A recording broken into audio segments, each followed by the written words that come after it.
Nepal's two-day weekend sparks health sector row. Nepal Medical Association warns of workload and staffing strain. Nepal Railway Company runs into deepening financial loss. Income remains far below expenditure. Nepal's construction sector declares emergency. Entrepreneurs demand adjustment as projects stall nationwide. Legendary singer Asha Bhosle passes away at 92. Iconic voice of South Asian music era ends. US and Iran failed to reach a deal after talks in Pakistan. Vance says Iran chose not to accept US terms. And Nepal's cricket body bans Karan Casey for one match over social media remark on umpires. Action follows criticism from officials. Hello there, I'm Bishata Bhandari and this is NTV World Primetime News. We're coming to you live from Kathmandu at 1900 hours Nepal time. Elsewhere it is 13:15 in London, 22:15 in Tokyo and just after midnight in Sydney. Now let's have a look at the news in detail. Nepal's new two-day weekend policy has triggered a dispute in the health sector after the government instructed hospitals to keep outpatient department or OPD services open on Sundays to ensure continuous public healthcare access. However, several hospitals initially closed OPD services on both weekend days, prompting intervention from the Ministry of Health and Population. Nepal Medical Association has opposed the directive, stating that Sunday OPD operations are not feasible without additional staffing and could worsen already heavy workloads for doctors. Sabika Shrestha brings a report.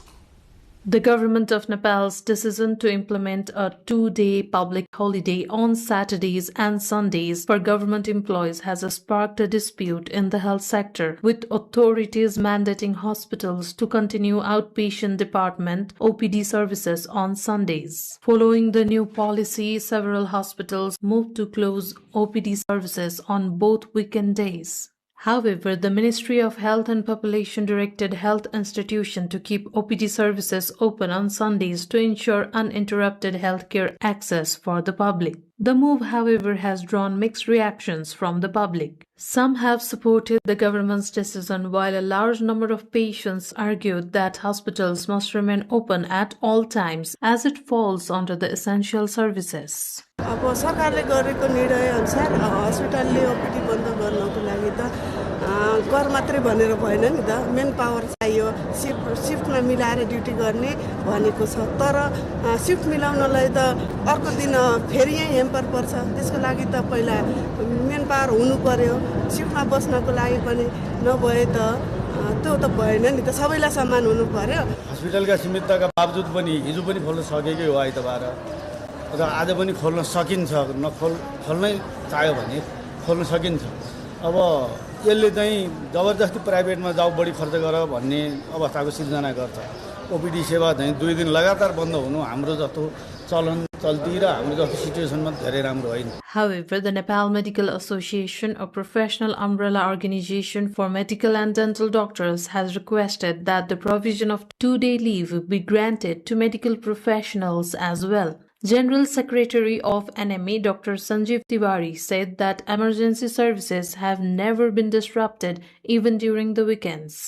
Nepal सरकारले राजपत्रमै छापेर शनिबार र आइतबार बिदा दिएकोमा नेपाल चिकित्सा संघले यसको स्वागत गरेको छ र स्वास्थ्य तथा जनसंख्या मन्त्रालयले के फेरि निकाल्यो भने हजुरको बन्द नगर्न अनुरोध गर्यो र जनशक्ति पर्याप्त जनशक्ति मिलाएर चाहिँ अर्को दिन बिदा दिनु अथवा सट्टा बिदा दिनु भने यो कुनै हालतमा हुँदैन हजुरको 48 सालबाट दरबन्दी दिने थप्या छैन हैन त्यही भएर कारणले यति नै जनशक्तिले चाहिँ यो नेपाल सरकार स्वास्थ्य तथा जनसंख्या मन्त्रालयले भनेको कुरा चाहिँ गर्न सकिदैन अस्पताल पहिले नै बिदा बन्द हुँदैन आकस्मिक सेवा 24/7 खुला हुन्छ The association has also pointed out inconsistencies, noting that while other sectors enjoy public holidays, healthcare workers are expected to maintain full services without adequate staffing arrangements or compensation mechanisms. The ongoing situation, meanwhile, highlights the challenge of balancing continuous public healthcare services with the well-being and capacity of medical professionals as Nepal transitions to a two-day weekend system. Sabika Shrestha with camera person Surendra Acharya reporting for NTV World. Health and Population Minister Nisha Mehta carried out a monitoring visit to the country's oldest hospital, Bir Hospital, where she listened to complaints from patients and their relatives. During the inspection, she stated that the government is working to introduce a digital system for generating patient reports, which will be expanded to all government hospitals soon. Hospital authorities informed the minister that report delays are occurring due to an average of around 5,000 outpatient visits daily. Minister Mehta also directed the hospital administration to ensure that patients are not forced to purchase medicines from outside pharmacies. In a brief interaction with the media, she said that broader reforms in Nepal's health sector will be announced soon, while outpatient services continue even on public holidays as per the government directives. The Nepal Railway Company Limited has been facing continuous financial losses as its expenses remain nearly 3 times higher than its income over the past 5 years. According to official data from fiscal years 2010-11 to 2023-24, the company earned around 192.1 million rupees while spending 673.7 million rupees, resulting in a total loss of about 481.1 million rupees. In the last fiscal year alone, the company earned rupees 85 million but spent 262.7 million rupees, showing a widening gap between income and expenditure. The country's only railway service operates along the route from Jayanagar to Janakpur Dham and Bijalpura, running 3 trips daily for passenger transport. Stakeholders have stressed the need to expand freight services alongside passenger operations to improve sustainability and move the railway toward financial self-reliance. Speaker Dol Prasad Aryal has expressed commitment to work in a neutral, impartial and people-centered manner while leading the legislative process in Nepal. Speaking at a press meet organized by the Federation of Nepal Journalists, he said he will focus on integrity in both formulating and implementing laws. He added that he will act as a facilitator in constitutional amendments and the drafting of new laws, keeping national interest at the center. Speaker Aryal also stated that he will push forward a fast-track legislative process to ensure quicker delivery of public benefits. He further pledged continuous pressure on the government for the implementation of the Budi Gandaki watershed project. भएका धेरै कानुन पुराना कानुनहरूलाई संशोधन गर्नुपर्नेछ यसलाई fast ट्र्याकमा एकदमै छिटो किनभने हामीले आज कुनै निर्णय गर्यौं भने भोलिदेखि पर्सिदेखि जनताहरु लाभान्वित हुनुहुनेछ त्यसकारणले हामीले जति ढिला गर्छौं जनताले त्यसबाट लाभ पाउन ढिला हुन्छ त्यसकारणले कसैलाई पनि विकास भन्ने कुरा समृद्धि भन्ने कुरा खुशी भन्ने कुरा एक दिन पनि ढिला नगरिकन प्राप्त गर्नुपर्छ भन्ने मेरो बुझाइ हो त्यसकारणले म त्यसमा चाहिँ यहाँहरुले नजिकबाट नियाली रहिदिनु होला यहाँहरुले सल्लाह सुझाव दिइरहनु होला म त्यो काम पक्कै गर्नेछु Construction entrepreneurs in Nepal have declared a construction emergency as rising material costs and shortages have severely impacted ongoing development projects. They said prices of key inputs such as cement, tar, petroleum products, and metals have surged due to global instability linked to the US-Iran conflict in the Middle East. According to industry estimates, only about 15% of more than 21,000 development projects across the country are currently operational. Entrepreneurs also cited a shortage of construction workers following recent social movements, further deepening the crisis in the sector. They have urged the government to immediately revise project rates and allow only priority projects to continue until conditions stabilize. We're going for a short break here. More news coming up. Do stay with us.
Welcome back. You're watching NTV World Primetime News.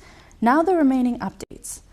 Asha Bhosle, a legendary Indian singer who became a cultural icon, has died at the age of 92. The unrivaled queen of Indian playback singing died in Mumbai, having been admitted to hospital after suffering a heart attack. Bhosle's death marks the end of an era in Indian music, with her career spanning more than 8 decades and encompassing more than 12,000 songs across multiple languages, including Nepali. Bhosle's distinctive voice breathed life into countless film songs as actors lip-synced to her unforgettable tracks. Bhosle has also sung a few Nepali songs and Nepali film-related tracks, mostly through special music projects, cross-border musical collaborations, and non-mainstream or limited film productions. Although she has sung only a limited number of Nepali songs, her contribution has left a lasting impression. Her melodies remain iconic and are still widely hummed today, reflecting the timeless appeal of her voice across generations. Meanwhile, her pervasive presence in Bollywood earned her the 1997 hit corner shop tribute Brimful of Asha, and she was also known internationally for a collaboration with British musician Boy George.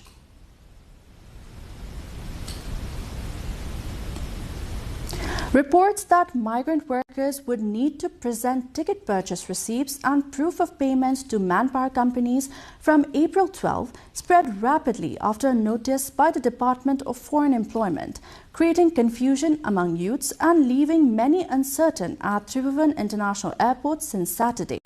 Seeing the confusion, the Department of Immigration once again clarified that departures would continue based on existing requirements, including labor approval and visa-stamped documents.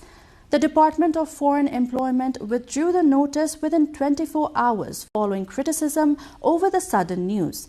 Despite the clarification, migrant workers are still seeking information at the Labour Help Desk, while officials from the Department of Foreign Employment remain unreachable. The 27th Plant Day is being observed across Nepal under the slogan Plants for Prosperity, with various programs highlighting biodiversity conservation and green economy promotion. On the occasion, the Department of Plant Resources marked its 66th anniversary in the presence of Minister for Forest and Environment Geeta Chaudhary. The department organized activities including herbal conservation interactions, research and commercialization discussions, exhibitions, sapling plantation drives, awareness programs, and farmer orientation events across the country. Speaking at the main event in the federal capital, Kathmandu, Minister Chaudhary emphasized that biodiversity protection is directly linked to food security, employment, and economic development amid rising climate change impacts. Minister Chaudhary further stressed the need for scientific cultivation, processing, branding, and protection of intellectual property rights to enhance Nepal's herbal and non-wood forest product economy in international markets. The eve of the Nepali New Year was marked by vibrant cultural celebrations in Bhaktapur, where traditional rhythms of Thime Baja set the festive tone. An open Thime Baja competition was held at the historic Two Ponds area, Nigu Pukhu in Madhyapur Thime, drawing large participation and audience engagement. A total of 37 cultural troupes from different districts showcased the powerful rhythms of Thime Baja, reflecting the rich heritage of Newar culture in the Kathmandu Valley. Young performers played a key role in the event, with organizers emphasizing the transfer of traditional skills to the next generation. The event, along with an exhibition of local products and handicrafts, was aimed at promoting cultural preservation and boosting tourism in the region.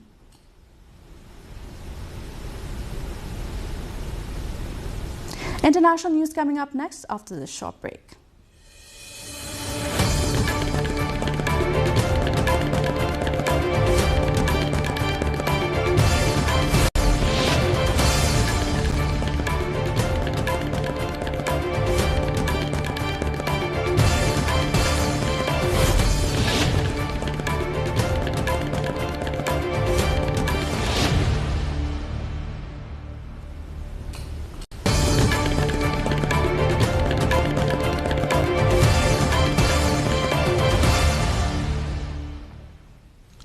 The United States and Iran have failed to reach a deal after high-stakes talks in the Pakistan capital.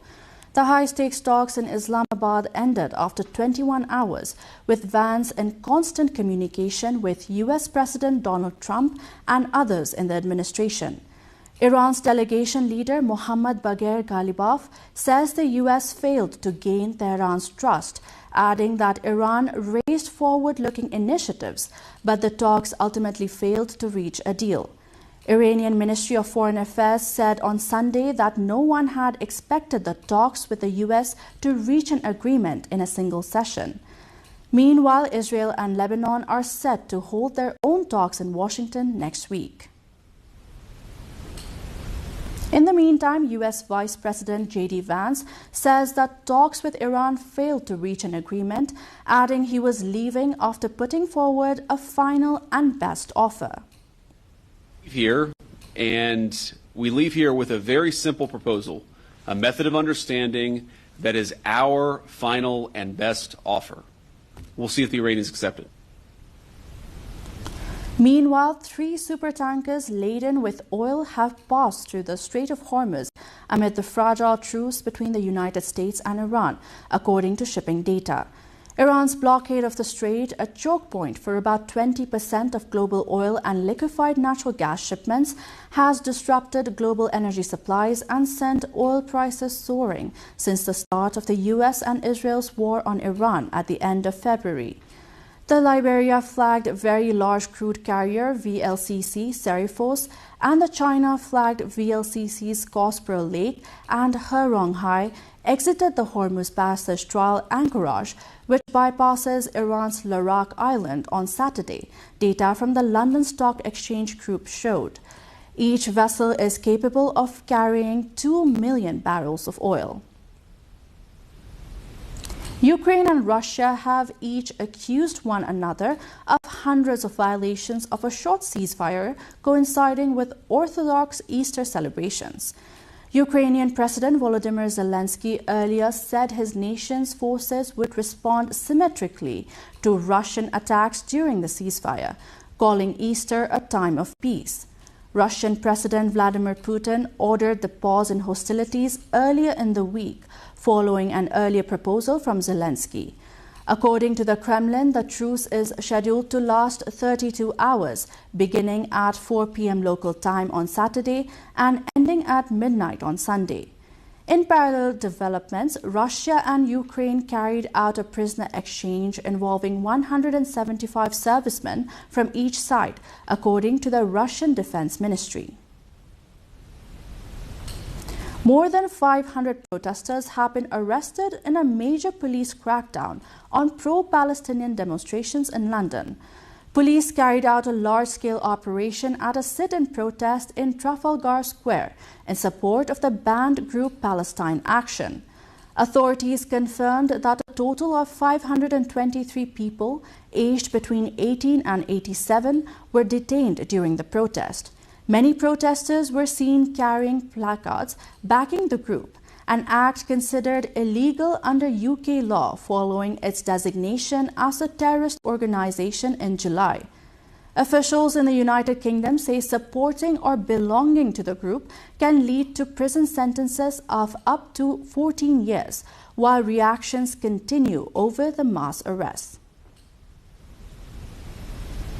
We're going for another break here. We'll be right back.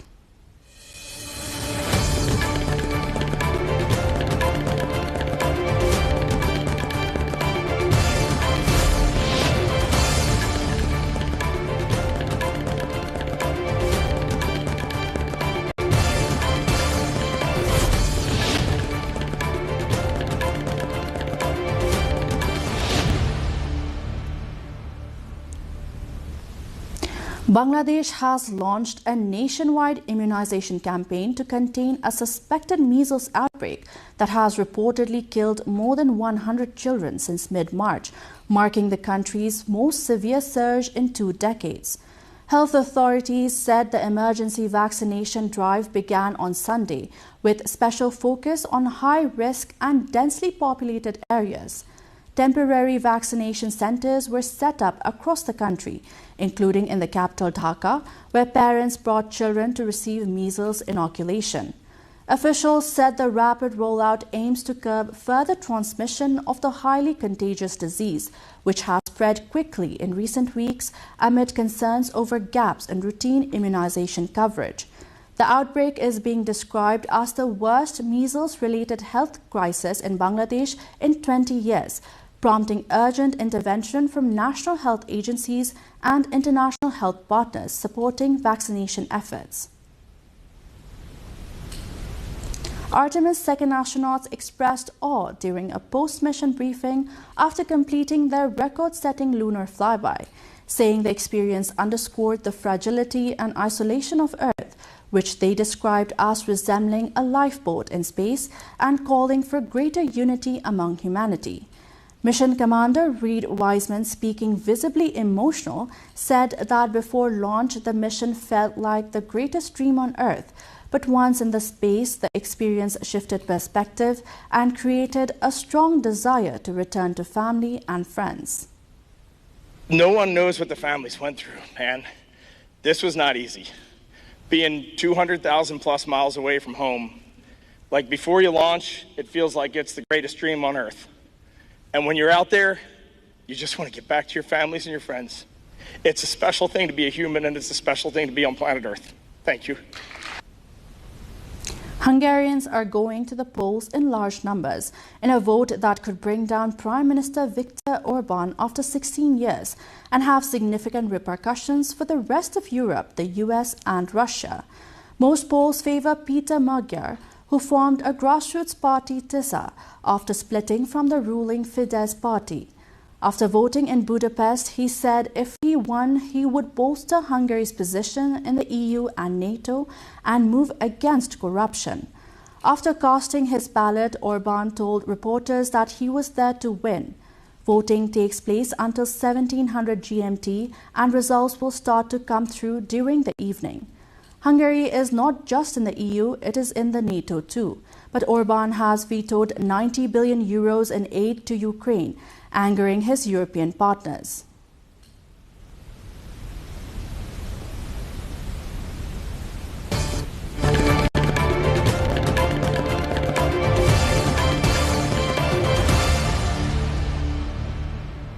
Time now for Sports Update.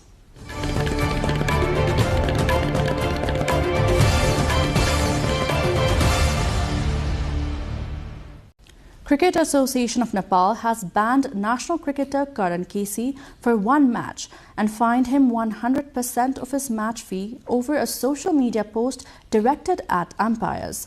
In a statement on Sunday, Khan said the comment made by the Nepal Police Club player during the ongoing Prime Minister Cup one-day tournament did not align with the spirit of the game. Casey's remark had drawn criticism, with the Cricket Umpires and Scorers Association of Nepal condemning it and urging CAN to take strict action, saying it undermined the professionalism and dignity of match officials.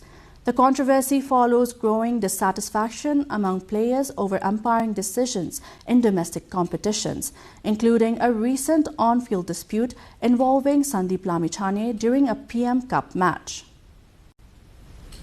Sudur Pashchim Province secured a 56-run victory over Nepal Police Club in the 38th match of the Men's PM Cup held in Janakpur today. Batting first, Sudur Pashchim posted 191 before bowling out Nepal Police Club for 135 in 35.1 overs, while defending a target of 192. The disciplined bowling attack ensured regular breakthroughs, preventing any significant resistance from the opposition. In the second fixture held in Birganj, Gandaki Province registered a commanding 8-wicket win over Lumbini Province with 35 balls to spare. Chasing 208, Gandaki reached 211 for 2 in 44.1 overs, comfortably overhauling the target after Lumbini had earlier posted 207 in 50 overs. The results highlighted contrasting performances, with Sudur Pashchim relying on a strong bowling display, while Gandaki dominated with a confident chase led by the top order.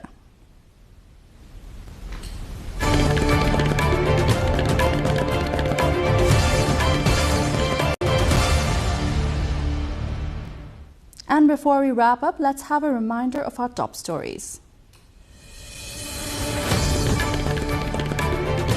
Nepal's two-day weekend sparks health sector row. Nepal Medical Association warns of workload and staffing strain. Nepal Railway Company runs into deepening financial loss. Income remains far below expenditure. Nepal's construction sector declares emergency. Entrepreneurs demand adjustment as projects stall nationwide. Legendary singer Asha Bhosle passes away at 92. Iconic voice of South Asian music era ends. US and Iran failed to reach a deal after talks in Pakistan. Vance says Iran chose not to accept US terms. And Nepal's cricket body bans Karan Casey for one match over social media remark on umpires. Action follows criticism from officials. That's it for this edition of Primetime News. Our next bulletin will be at 2200 hours Nepal time. Meanwhile, do join us through our social media and get the latest updates from our official website at nepaltelevision.com. Thank you for staying with us. Have a wonderful evening ahead.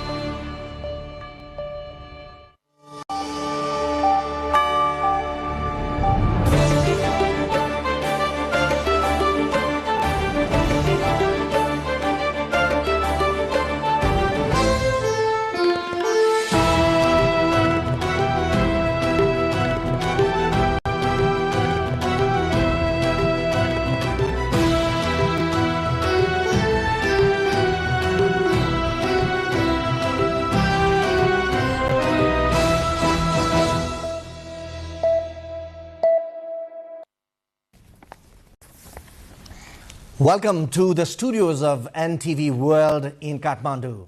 Public Service Broadcasting, PSB Nepal's new initiative to make Nepal more visible and audible to the global audience. Welcome on board.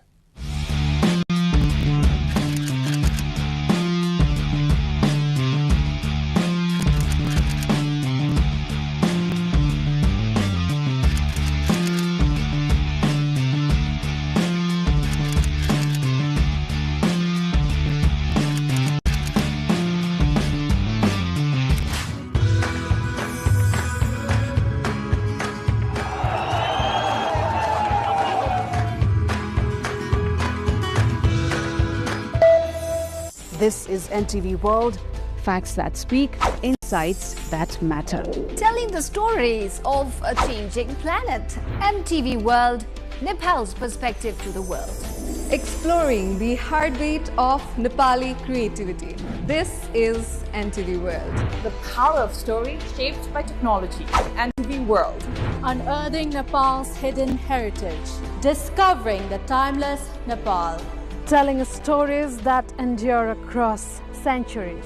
Where culture breathes, stories bloom. When the world moves, we make a sense of it. NTV World, taste of Nepal. Every recipe, every flavor tells the story. Journalism in the digital age. Fast, focused, verified.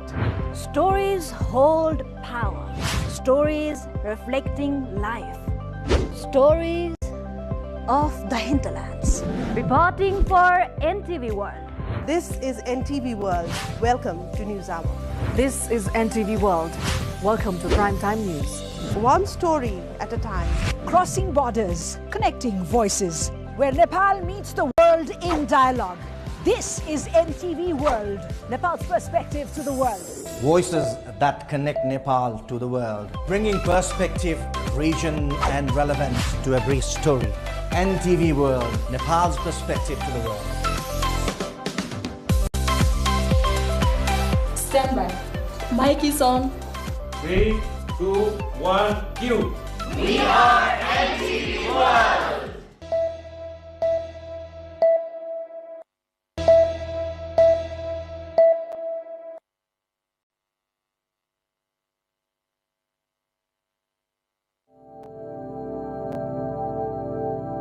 Dai Lake in Karnali province is a geographically remote district, yet rich with untapped potential for tourism. Stepping into Dai Lake, celebrated as a treasure trove of Khas art, culture and heritage, brings a unique sense of joy. Journey begins amid its natural beauty, leading us toward Mahabu Rural Municipality. As we leave the mid-hill highway, the terrain becomes challenging, with hilly, muddy roads demanding patience and skill. Long lines of vehicles crawl carefully along the cliffs, reflecting both the difficulty of the route and the enduring devotion of Mahabu Dham. Many travelers choose to continue on foot, advancing step by step toward their destination. Passing through Channa, Dasarathe, Okharbans, Bhavsaini, Noli and Unipata, pilgrims ascend the slopes toward Lisne before finally reaching Mahabu Patan. Pilgrims from Dai Lake and nearby districts often arrive late at night, having begun their journey the previous day. The path to Mahabu Dham is thrilling, adventurous and breathtaking, made even more dramatic by the steady rain, drifting fog and steep inclines. Yet the journey itself feels uniquely rewarding.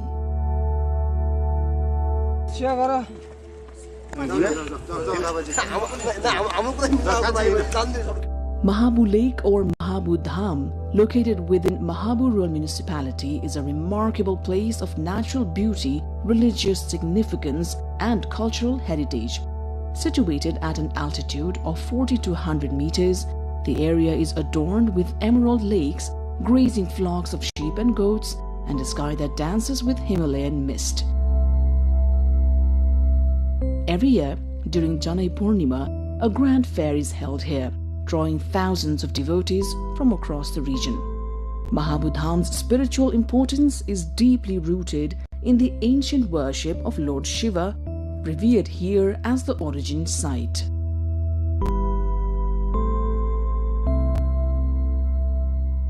From Mahabu Lake, visitors can enjoy magnificent views of Api and Sai Palhimal, and on clear days, even the plains of Bardia.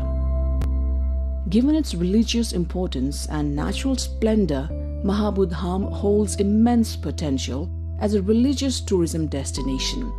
Improving the rough, narrow access roads is essential for supporting this growth.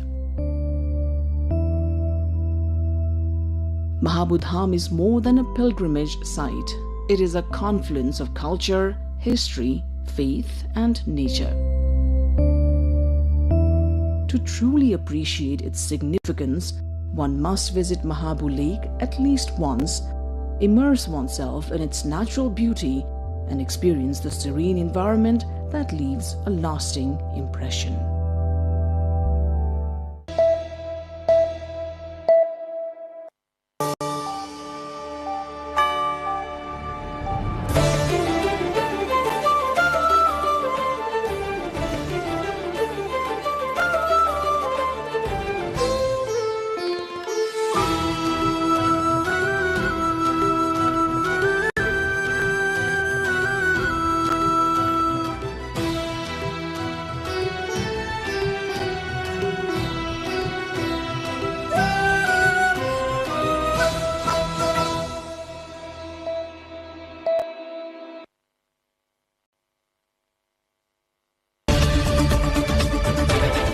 Hello and welcome to The Perspective on NTV World. I am Sabika Shrestha, your host for the weekly current affairs program.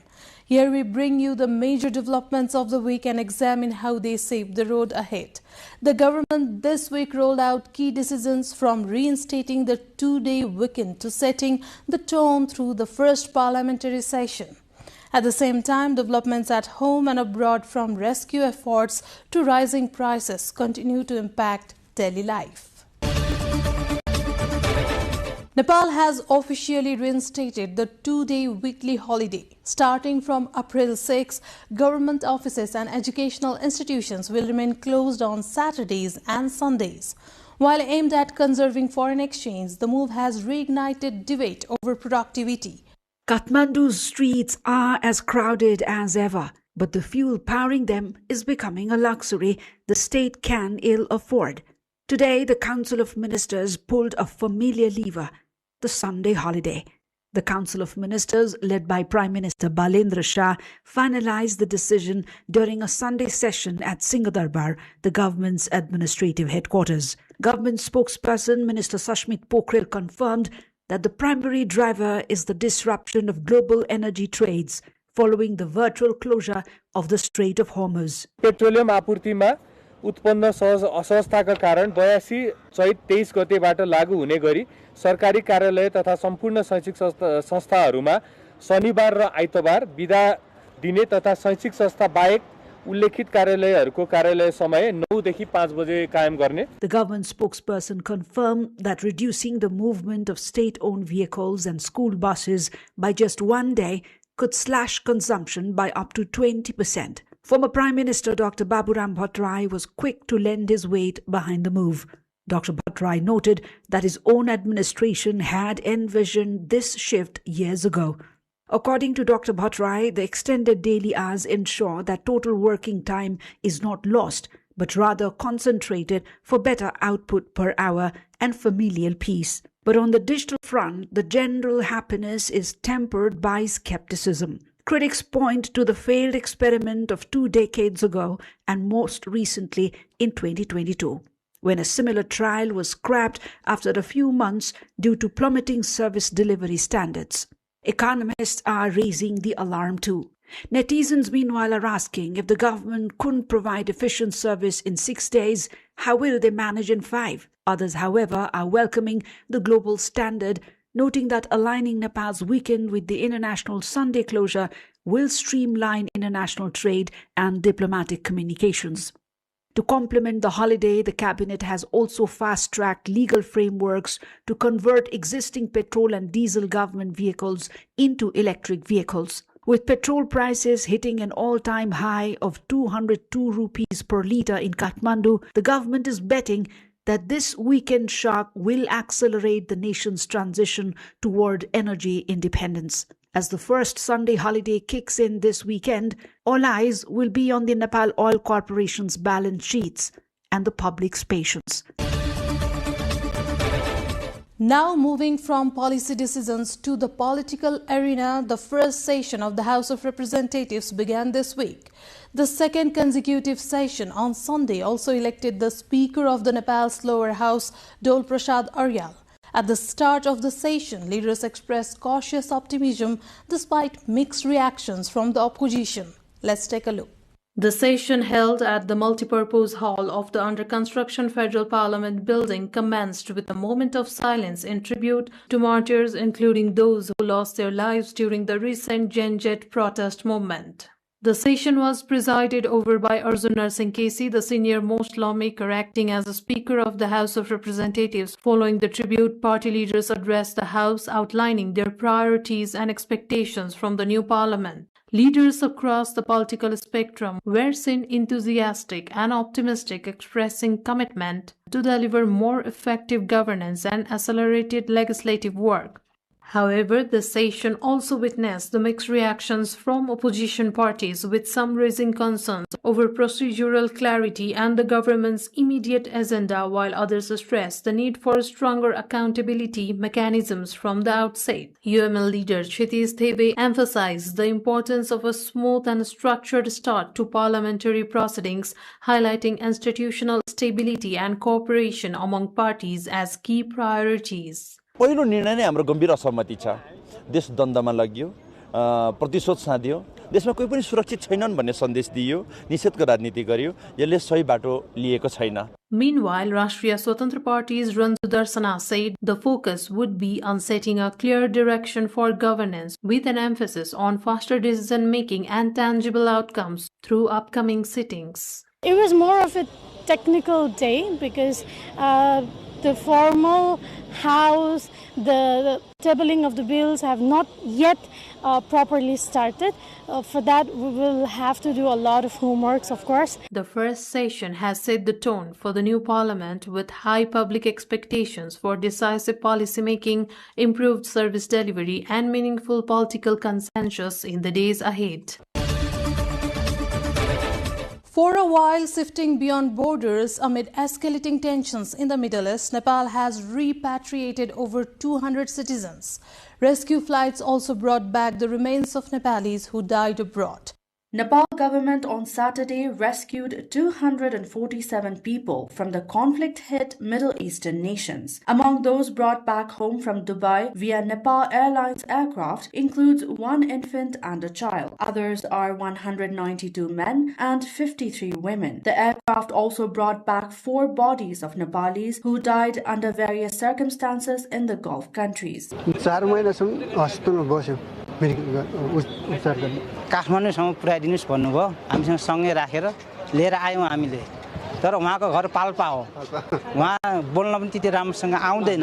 In the latest conflict in the Middle East region, owing to the war between US, Israel and Iran, 7 Nepalis were injured. This happened after drone debris fell in the Ajman region of Abu Dhabi, UAE. The escalating conflict has put the lives of hundreds of thousands of Nepali workers who live in the region at risk, according to those who have been rescued and returned home. So far, 1 Nepali has died and 21 have been injured due to the ongoing Middle East conflict, and more than 86,000 Nepalis have registered their details in the online system provided by the Department of Consular Services to monitor and assess for potential rescue or evacuation efforts. Authorities have urged Nepalis to remain on high alert and stay in contact with their respective embassies. The Ministry of Foreign Affairs said embassies have been placed on high alert and are continuously monitoring the situation. Currently, bodies of 38 Nepalis who lost their lives across various Middle East countries unrelated to the war are awaiting repatriation. The Ministry of Foreign Affairs cites the disrupted flights as complicating the process of management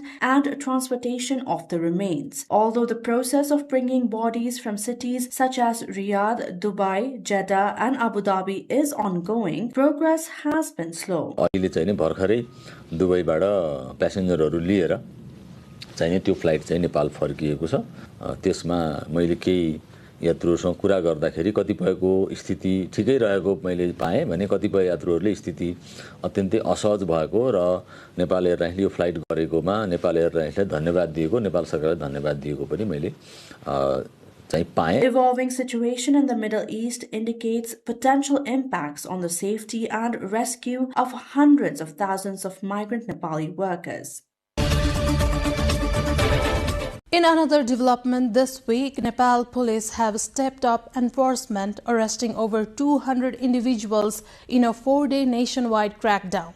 Authorities say the campaign targets illegal activities and will continue with stricter action. Police spokesperson Deputy Inspector General Abhinaran Kafle said the operation launched on April 1 led to arrests across multiple provinces, with the highest number in Kathmandu Valley. According to police headquarters, dozens were detained each day through April 4 as part of intensified enforcement efforts. Authorities say legal action has been initiated against those arrested and the campaign will continue.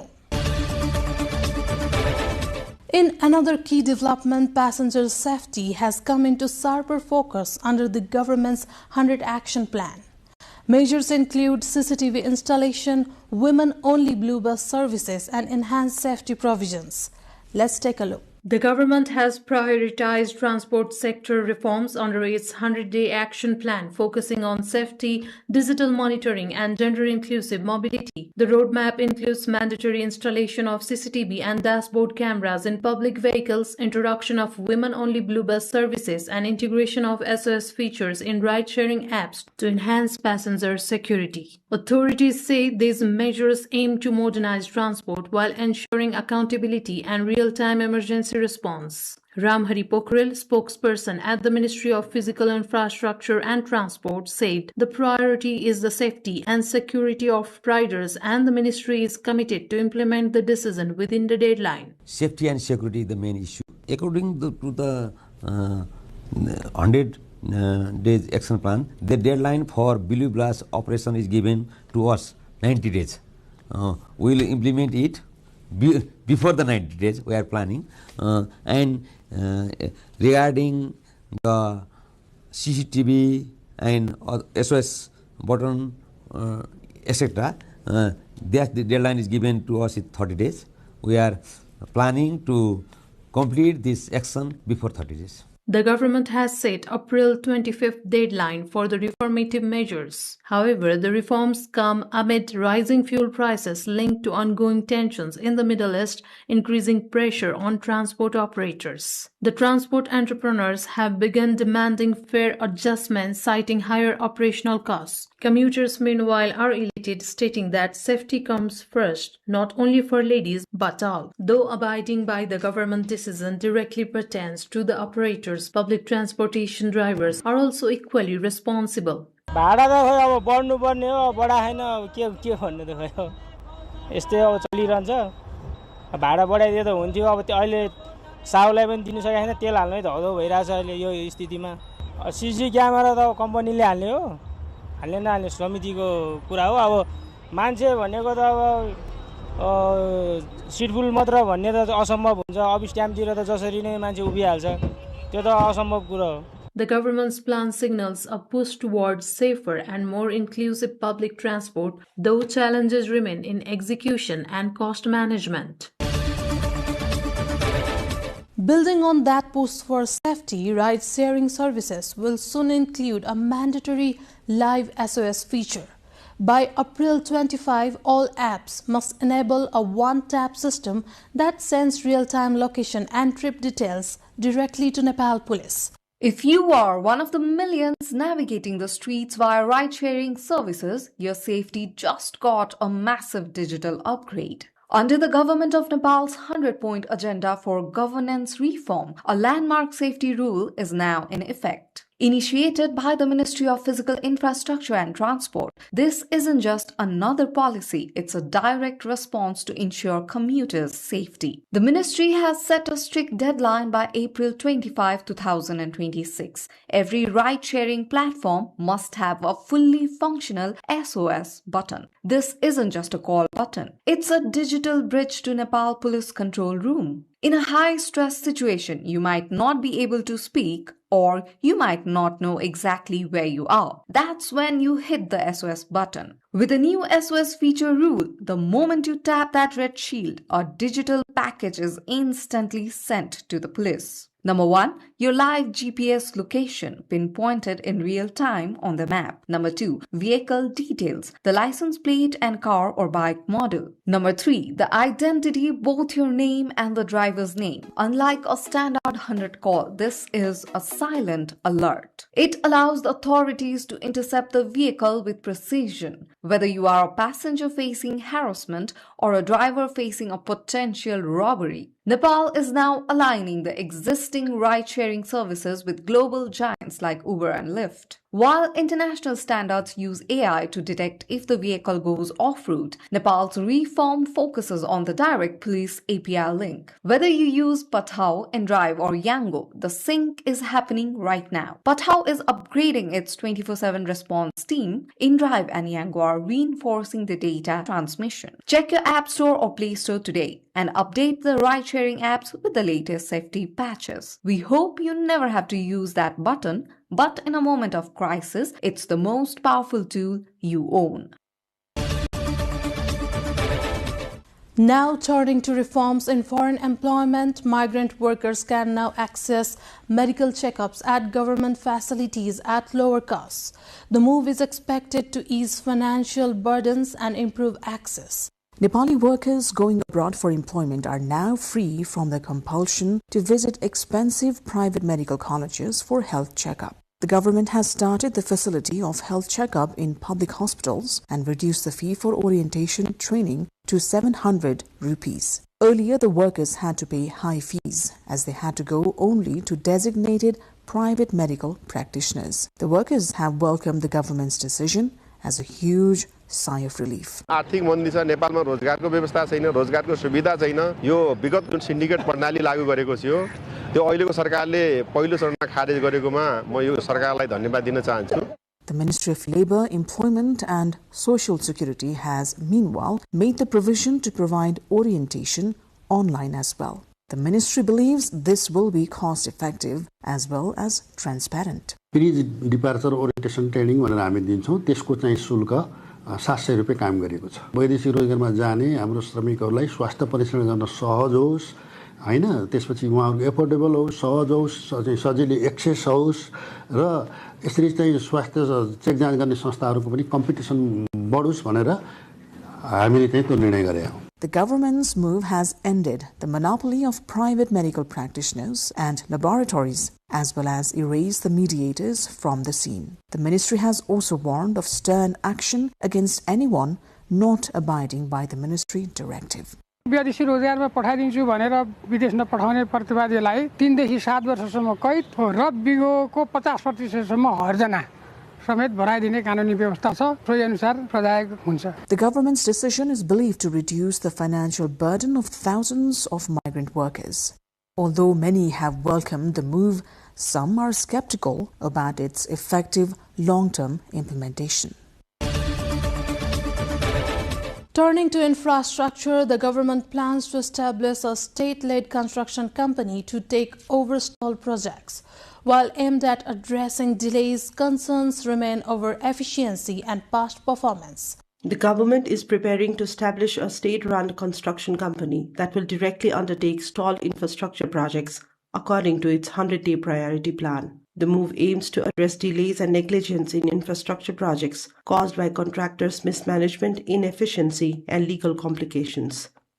The government plans to make legal reforms within 30 days to facilitate the process. Under the proposed policy, the state construction company will not compete with private contractors in bidding processes. However, it will take over projects if contractors show negligence, attempt to create a syndicate, or fail to perform. सरकारले पूर्वाधार company खडा गरिनु आवश्यक छैन।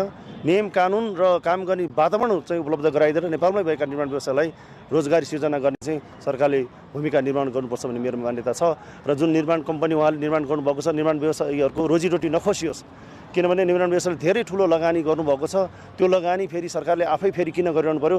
निर्माण व्यवसायीहरुकै क्षमता वृद्धि गरेर निर्माण व्यवसायलाई सक्षम बनाएर आयोजना समयमा सम्पन्न गर्ने, दिउ आयोजना बनाउने धारणा लिनुपर्छ। According to the policy under point 49 section D, if a public infrastructure tender fails twice or if a contract has to be terminated due to contractor's negligence, the government will assign the project directly to the state construction company. The company will also take over long-stalled and incomplete projects. A 30-day review will be conducted to decide whether such projects will continue or be discontinued. National priority projects will see fast-track procedures for land acquisition, compensation, tree cutting, and environmental impact assessments. त्यो 2 साल राम्रो छ। एक त जुन कुनै निजी निर्माण व्यवसायी मित्रहरूले छोडेको काम चाहिँ त्यो कम्पनीले गर्ने भयो, एउटा फाइदा।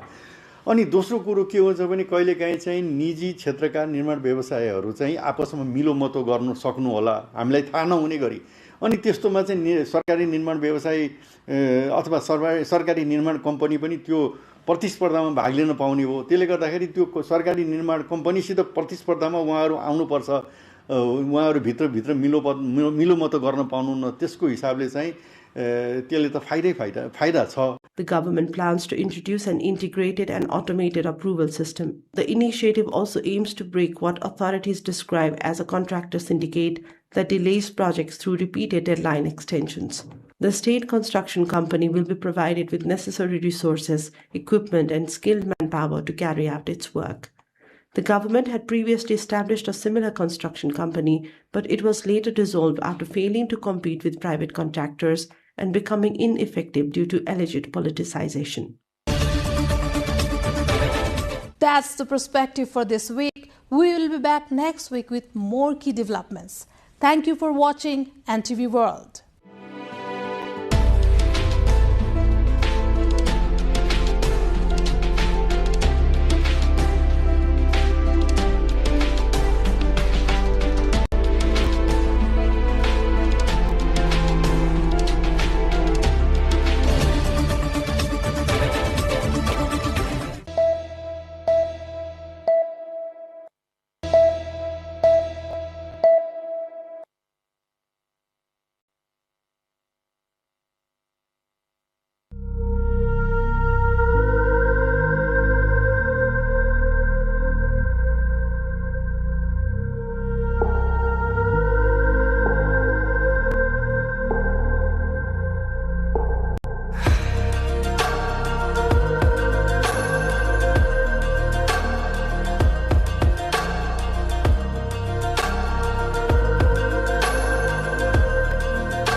What if I told you a story of a place shrouded in mystery and steeped in stones?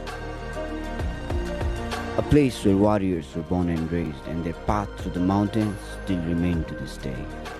Ajirkot Gorkha, the unbeaten kingdom. हामी पाहुनाहरू आउनु हुँदाखेरि हामी यसरी स्वागत गर्छौं अनि अलि नाचगानहरू देखाउँछौं।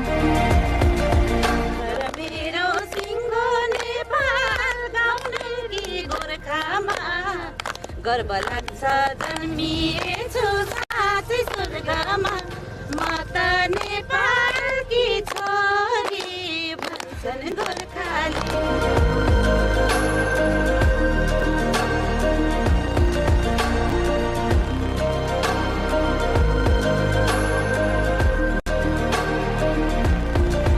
नाचहरू जस्तो घाटु चुड्काहरू भन्ने चाहिँ विशेष गरी हुन्छ यहाँ।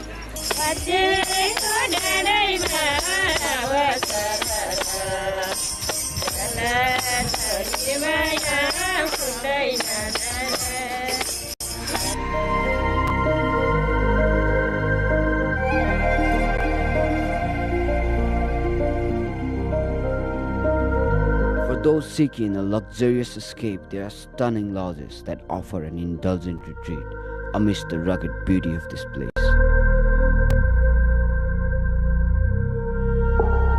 For the true adventurers, this place has it all, from trekking through dense forest of Nagepokari trails to exploring ancient temples and learning the rich history of the region.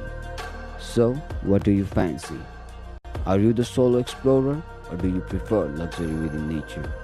Or perhaps you are the one who seeks to witness it all. Well, after all, life is a box of chocolates, and this place is filled with surprises.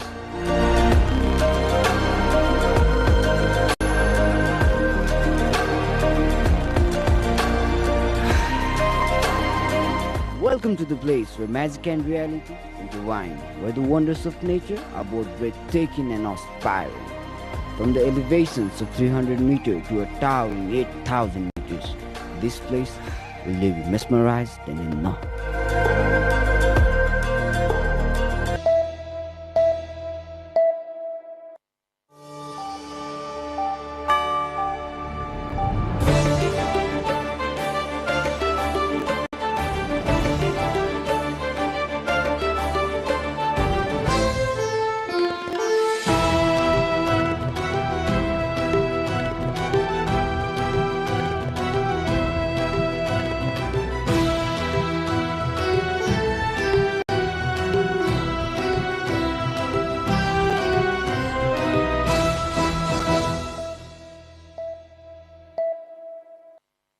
Nepal is lucky.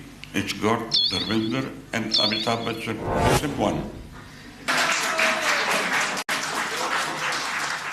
You're 2 in 1. 2 superstars in 1 superstar. But nevertheless, thank you. Thank you so much. But then tell us more about Sholay.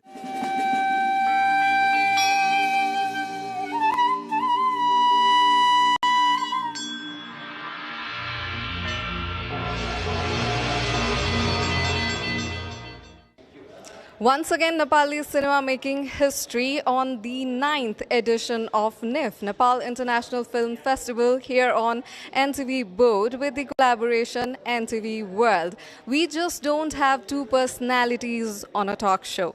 We have 2 legends. One is Mr. Rajesh Hamal, the superstar of Nepali cinema film industry, and the other one, who is the blockbuster director, none other than Mr. Rajesh Hamal and Mr. Ramesh Sippi. We are having them here on this Creative Forum talk, only on NTV World. Mr. Ramesh Sippi ji, good afternoon. Namaskar. Namaskar, and welcome. Welcome to Kathmandu. Thank you. Is this your first time? No, this is my 3rd trip. A 3rd trip. Yeah, it's an absolutely pleasure. Welcome to Nepal once again, you know. Unfortunately, we're meeting at a very tumultuous time. You know, the world is going through. You know, they're hell-bent on destruction and domination. You know, I think the onus lies on the creative people. You know, to spread their good words about collaboration, humanity, human emotions, human value, just to offset the balance. Absolutely agreed. Right, and I think we should speak up and then spread our narration through our arts, through our... Yeah, because you have a voice, you have people listening. Right. And you have that command. So whatever you say, it will carry some weight. Whatever you say will also carry a lot of weight. I haven't met you before, but I, of course, know of you. You have a very illustrious career, illustrious film life that you have spent, and not only you, your father as well. Could you tell us a little bit about you? I mean, most of us know of you pretty well, but nevertheless, can you tell us, like, where you were born, how did it start, and how did your family got into films? I was born in 1944 in Karachi. And so before the partition? Yes. And for 1947, we moved here immediately after the partition.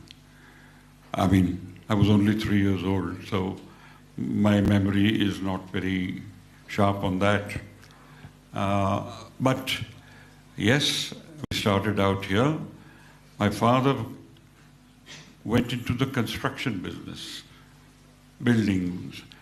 In Mumbai? In Mumbai. And it was a very strange time because when he advertised a building and a flat, at that time, you were either a landlord or a tenant. So there was no purchase as such. Purchase in a small way. A big bungalow or a big thing belongs to one person, yes. Otherwise, because the people would come there and they would say, this wall, this side is mine, and that side, somebody else. So it was a very strange way, but it started. He started selling. Then 1951, he made a film called Saza. My father. Your father did. His good name was G.P. Shippy. That's right. Right. He's a very prominent filmmaker as well. Yeah. Devanand, Nimmi, and Shyama. So with these three, he made a film. Because of his construction thing, he kept meeting people from the film line who wanted to buy. Raj Kapoor would come. How did you decide to get into making films from construction? Because those are completely poles apart. Because he was selling. He was making money. People were making, people were coming there to take the, so then that's how he got. He started off as an investor. Yes, as investors they came in, and that's how he got into it. Well, after that, I was lucky that he was already in, and I worked for about 8 years from 61 to 69. I was just working on the sets in every department possible. And then in 69, I launched my own film, Andaz. You didn't do anything else in life before that? No. I went to London in 61 to do something, to maybe commerce, the college there, but I couldn't get into it. My heart and mind was there, so I rang up my father and I said, can I come back? He did not take even 1 second. He said, sure, if you're not happy, come back. That was... And the first film that you made, was it because you had the passion for filmmaking, or it was like a family business kind of thing? Not at all. It was absolutely my passion. Because everybody said, why are you making a film like this? A widow and a widower? You shouldn't make this kind of film here. It may be a nice film, but people won't like it. So Andaz, I remember, was very well received, especially that song on a motorcycle. That's right? Zindagi Ek Safar. Yeah, that motorcycle. I mean, I couldn't sing to save my life. Yeah, two iconic ones, because that was the theme of the film. Hai na bolo bolo, papa ko mummy se, mummy ko papa se pyar hai. They were both without a partner, and that's how they come together. So how did that come about? I mean, it was, the storyline was a little bit anomaly for its time. And did you come up with this idea yourself? Are you also the writer of your own films, or? Well, you see films, you're inspired, but there's no direct connection, but just felt that we've seen plenty of films, the normal, why not try something which is a little different? And that was the reason I said, yes, let's do that. Luckily, it worked. But I'll tell you, in the smaller towns, it was still not accepted. Oh, because of the storyline. That storyline. And that told me, listen a bit. So you've got to listen to what people say also. But you've got to take a step forward. But yeah, so those days, the filmmaker had to be extremely conscious about the social values and things like that, and what they would accept, what they would not accept. True. Including how you dress especially the leading actresses and all that. Yes. So that was your first film, Andaz? That's and right. And that was made in 69. It was released in 1971. Okay. And then the ball started rolling after that? Went on to make Sita or Gita. Again, that was a kind of a maverick work as well. No? Yes. Sita or Gita, double role. Yes. Were you fascinated with Hema Malini from day one, or? Well, she was. Or did you have a good rapport with her? Yes, or? yes, she was very, very lovely. But she was we were dubbing for Andaz post-production, and I said, "Would you like to play this double role on the mic?" I was telling her. She was inside, and on the set of Andaz. She was dubbing for the end of the film. So you're offering her another project? Yes, on the mic. She said, "What? You think I can do it?" I said, "Yes, if you put your heart into it, we can do it." And that's how Sita or Gita came about. Yes, I was very fortunate to have Salim Javed with me. Absolutely brilliant writers. And we moved on. And again, Sholay was a two-line idea. And sort of, at that time, it was an army officer and two cadets, and they were mischievous guys, and so he calls them later in life to help for him, for his personal revenge. We just converted into police, that's all. And you did all this at a relatively young age, didn't you? Like you were like in your mid-20s or? I was 25 and I started Andaz. Then in Sita aur Geeta, I was 27, 28. Then 29, I started Sholay. Sholay you started at 29. And finished in 31. The film was released. Now that you've mentioned Sholay, you and Sholay are so synonymous, you know, like everybody, when they think about Sholay, they think about you. When they think about you, they think about Sholay. How did that, for its time, it was larger than life. Those days, mostly cinema used to be made in CinemaScope and 35mm, and you went into 70mm. And the storyline was slightly, you know, different as well from your normal Hindi film storyline. And what I can tell by looking at Sholay is maybe there's an element of a Western movie influence in there. You're absolutely right. But you gave such an Indian flavor to it that the Indian audience totally lapped it up. I was always fascinated by the way the Western films were made, and those you used to watch a lot of Clint Eastwood films?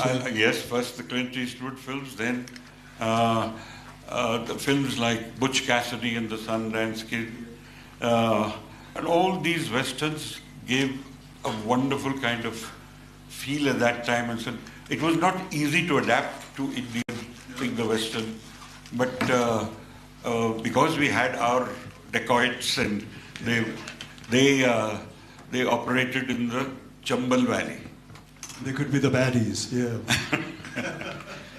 And I guess circumstances took them to that point. But the way you presented the film and the storyline was so amazing and so different from the kind of films that were being made in that era. You know, like the most prominent thing that I would say of Sholay was that you brought every character to life.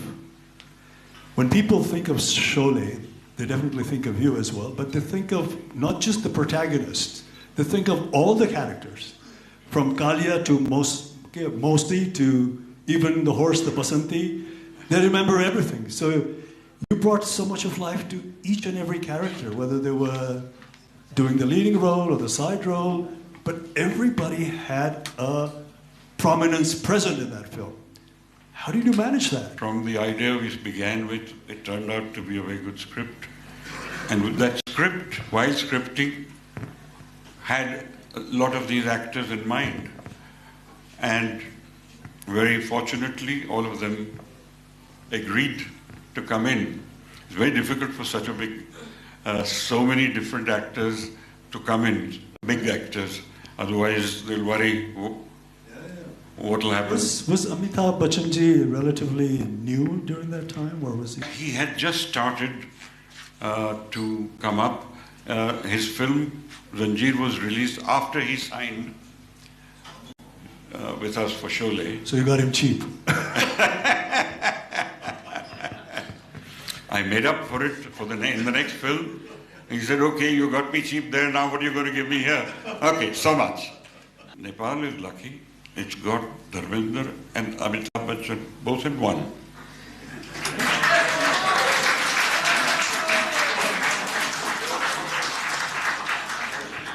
You're two in one. Two superstars in one superstar. But nonetheless, thank you. Thank you so much. But then tell us more about Sholay. How did you do the characterization? How did you come up with the storyline? As I said, I was very lucky to have Salim Javed, who came to me towards the end of the making of Andaz. Halfway through, they joined me, and Then Sita or Gita they wrote Sita or Gita. And then as far as Sholay was concerned, we worked on the script. They had an idea, one-line idea. Oh, they had it themselves? Yes, okay. And it was with somebody else who didn't want to make it. Manmohan Desai, I think. He said, this is not my kind of film. So he passed it, passed by, gave a pass to it, so you could take it. And they narrated these two lines, an army officer with two cadets, and he calls them for his.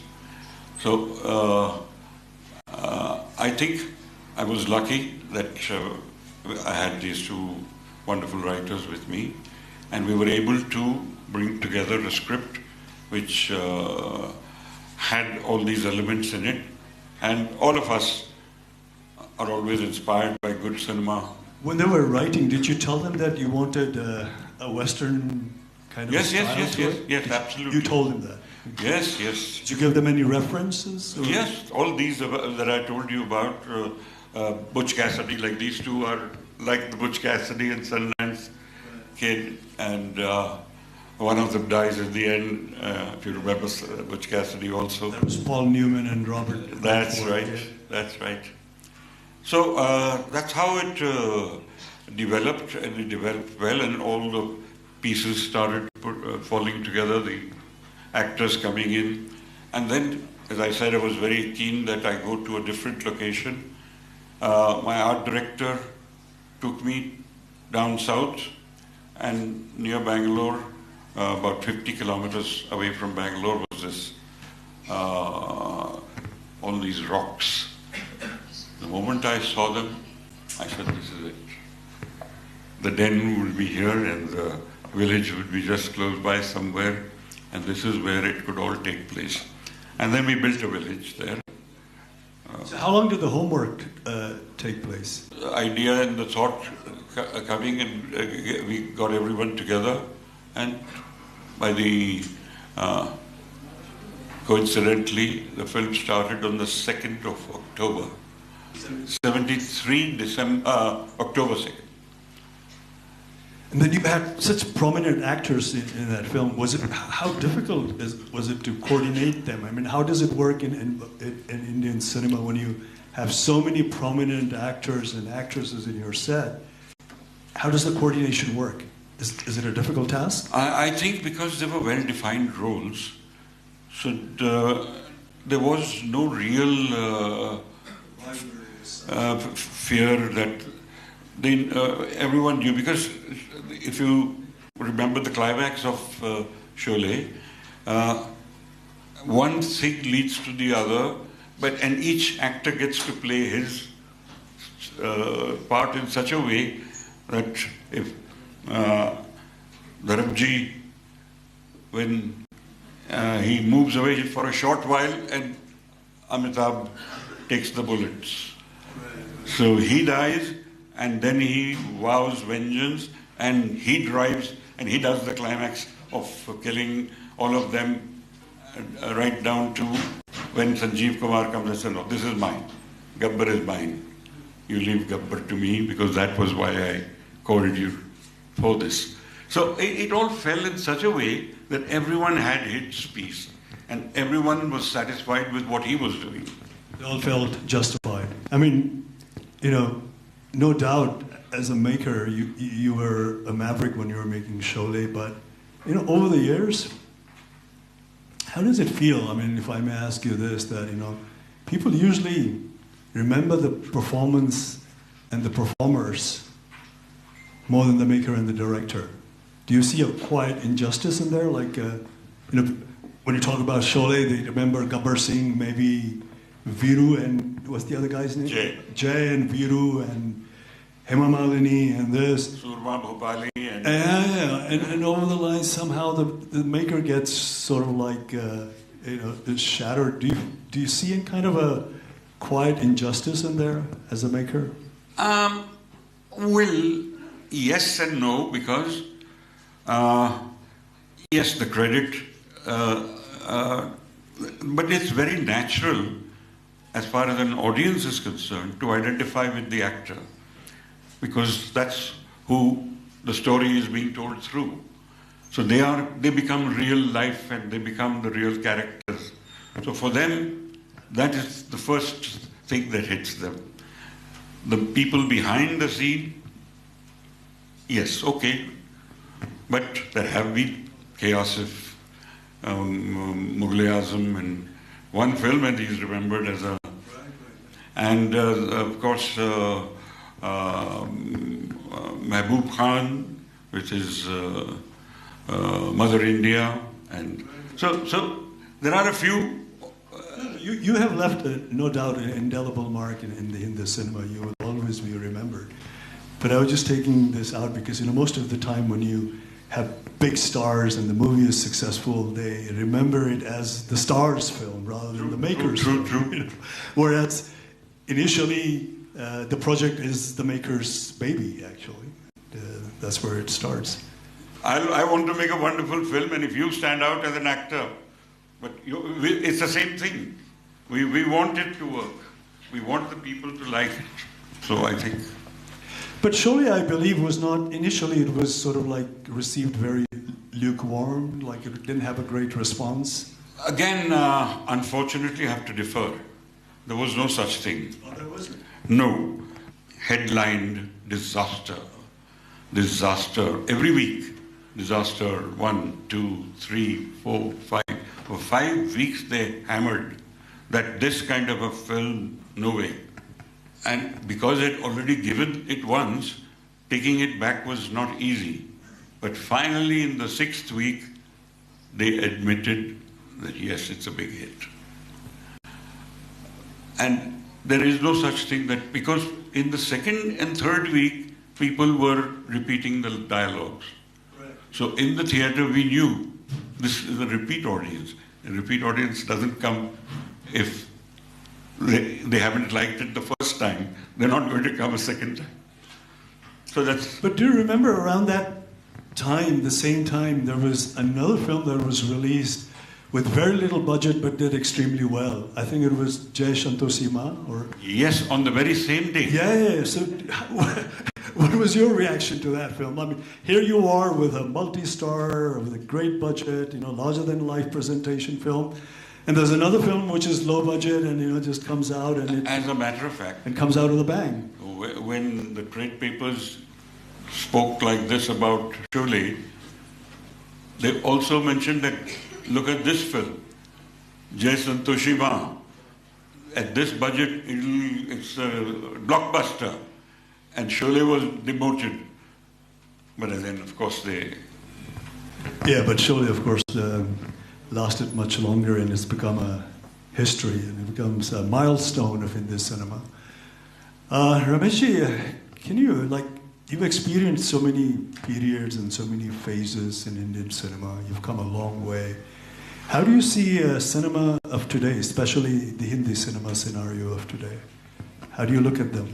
I think the best way to look at it is today's audiences and their educational levels and their exposure to the world is quite different.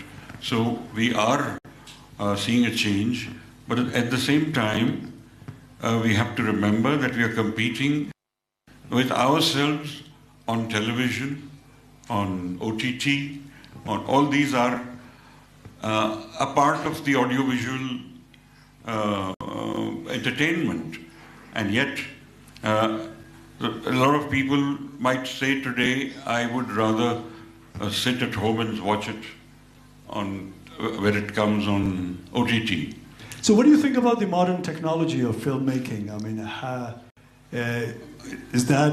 do you take it as a progressive change, or? Yes, any technology improvements that help and aid a filmmaker should be welcomed. Now, do they take away from you as a maker? I think they're meant to enhance your work.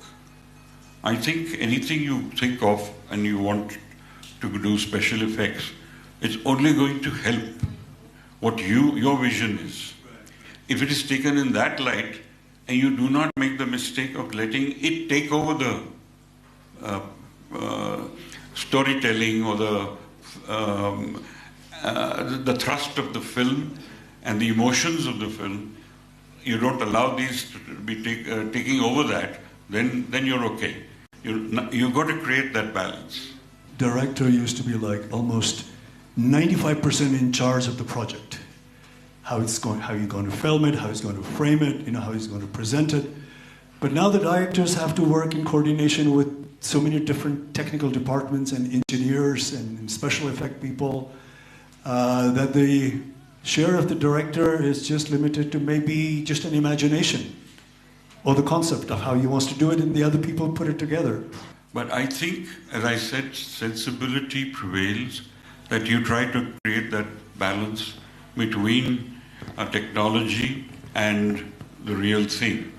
And the actors today, if they find there is a good maker, I'm sure you as an actor would be happy to have a good director with you. He can only help and guide a little more. You're going to ultimately take, as you yourself said, he gets the maximum appreciation goes to the actor. So it's as a maker, you just have to just make that compromise in your mind that it is a medium. You can do a lot with it, with all these new technology things. Take it in the positive way and use it to help you. Now, if you have a crowd of horses coming in, and you have 4 horses you use who are good, and you add to those horses, it'll like a herd of 104 horses. That's it. So it's the advantage is there if you use it correctly, and if you unnecessarily use technology, you're going to. If you had the advantage of using this technology while making Sholay, would Sholay would have been any different? A damn good question, and I don't have an answer. No, but it's done. It's printed. It's a history, and it's a hallmark. Like, you represent Hindi cinema, and most of the Hindi cinemas are like star-driven, and they're the main attractions, and the unique selling point of a film actually becomes the stars and all that. How important is it, in your view, that does an actor like transform himself or herself completely into a character, or does the actor bring his own essence to every role? Does the part of the actor has to be alive in every role, especially the star-driven, or they can succumb themselves totally into a character? I think mostly they can. I think a very, very particular character which calls for a change of image, the actor is excited about playing something entirely different, and the director feels that this is an actor who can, because he's such a good actor, he'll be able to deliver in this kind of a role. Then they work together to change that image which was existent before that. But most of the time, it's the image. I mean, you sort of played in abundance in terms of, relatively, in terms of whether budget or your writers or your technicians. When do you think the creativity actually flourishes? Is it in abundance or in limitation?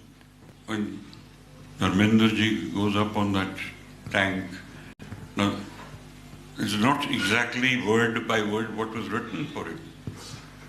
Then there was improvisation as well. And it had to be because he's in that mood. So that was a combination of the character as well as the actor and the lines and his performance. And, I mean, it just all came together so beautifully that today it's a scene which is remembered, and that goes for Mr. Bachchan as well. Does your creativity gets limited if you're working within a limited budget, within limited resources? Does that hamper your creativity as a filmmaker, as opposed to when you have? Unfortunately, my experience is that I had a budget for Sholay 1 crore, because my previous film, Sita or Gita, cost 50 lakhs. So we said, let's be a bit large-hearted, keep 1 crore for this.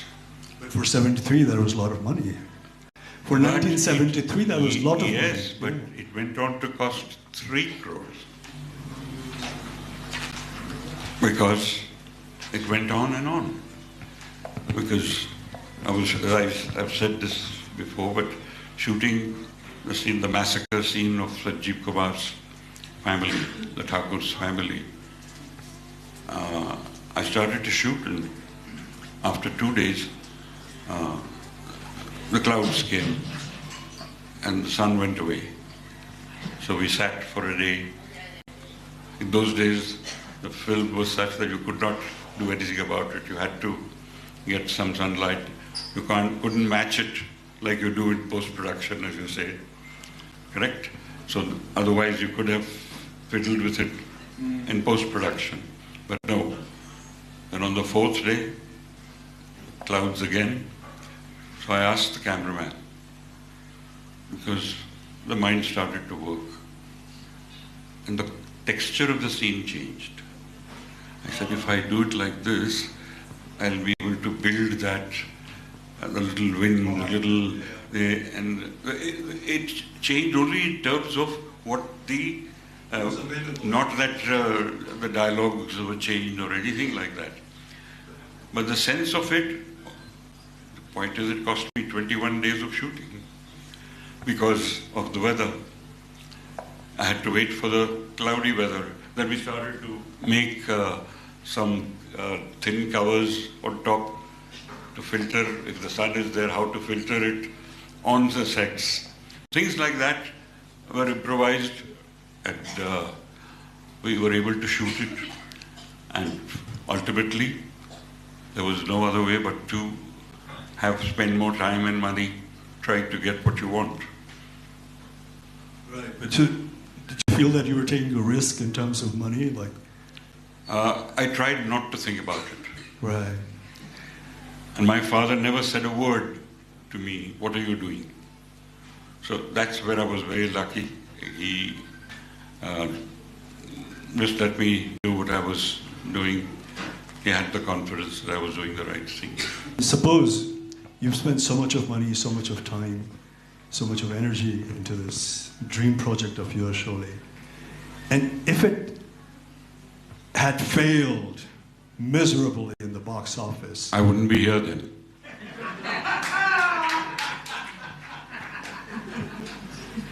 So there's no such thing as like taking things with a pinch of salt and getting up and moving them up again. Can that happen to a filmmaker?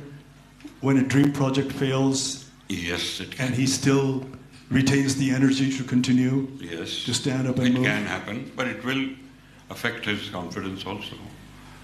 Do you know anyone that you know like that in Hindi cinema? No, I'm sure there must be people who have felt this.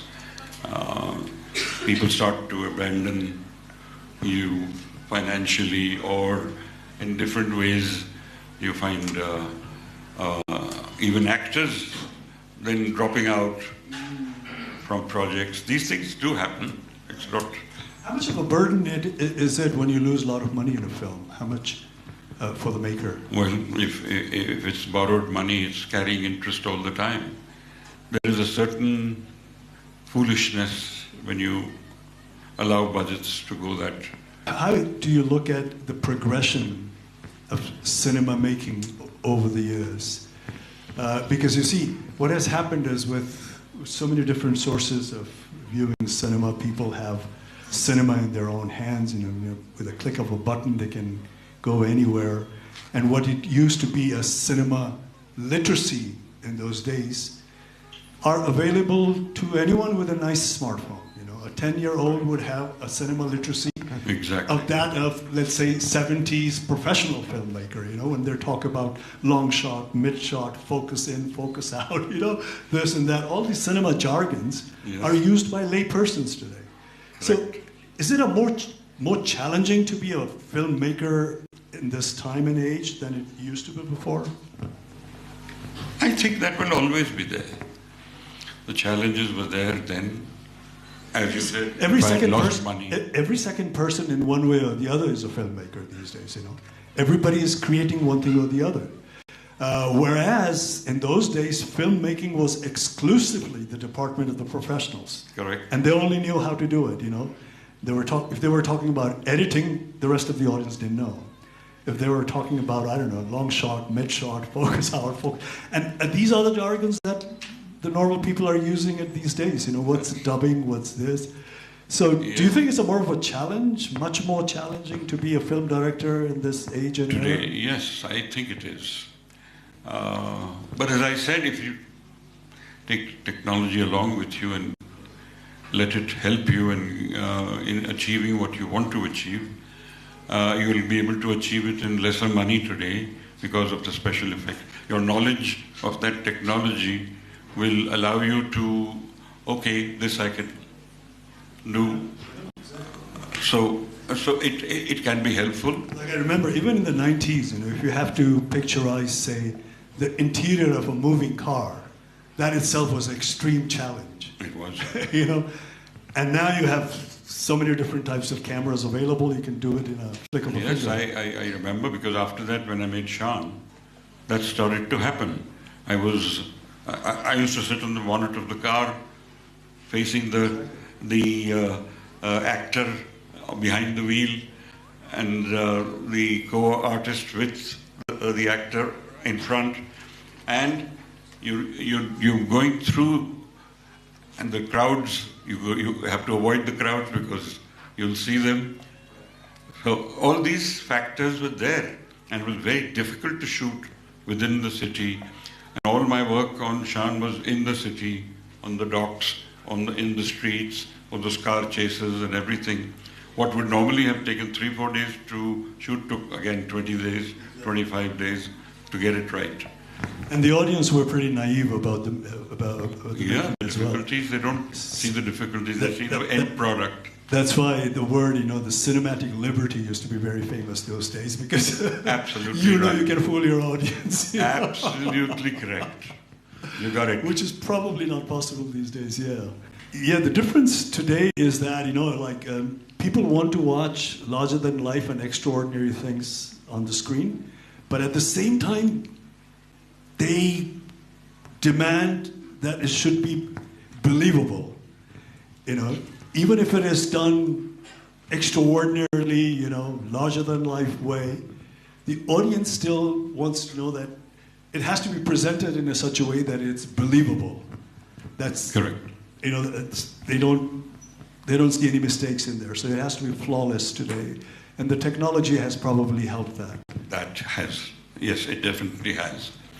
Yeah, but each time, even then, when the back projection came in first, for the first time, that was a technological advance. It did help a lot. Especially in a moving object, yeah. Yes.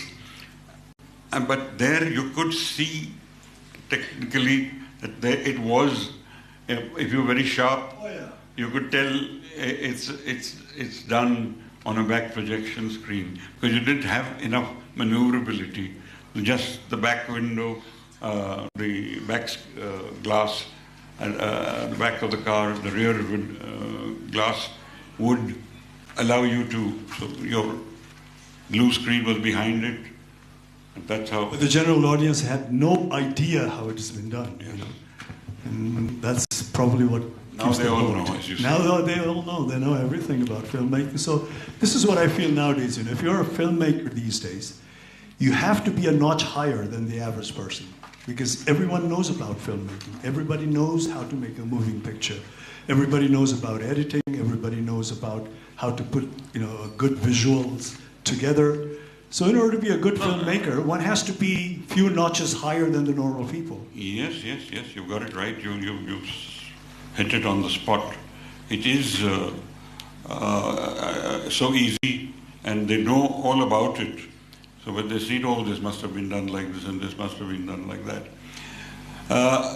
And yet, when the audience comes into an theatre to watch the film, they are ready to watch.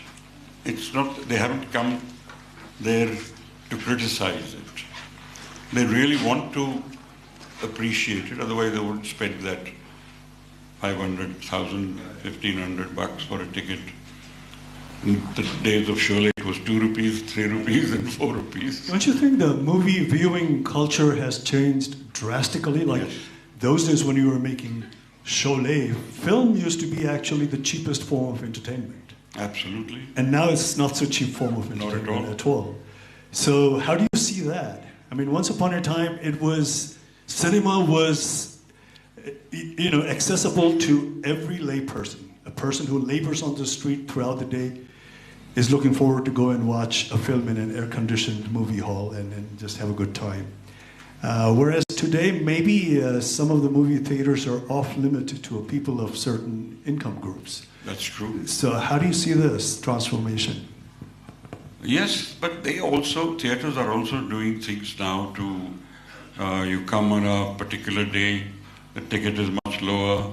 They have these incentives, or you go there, you get a Coke or a thing extra. There are ways of getting around that.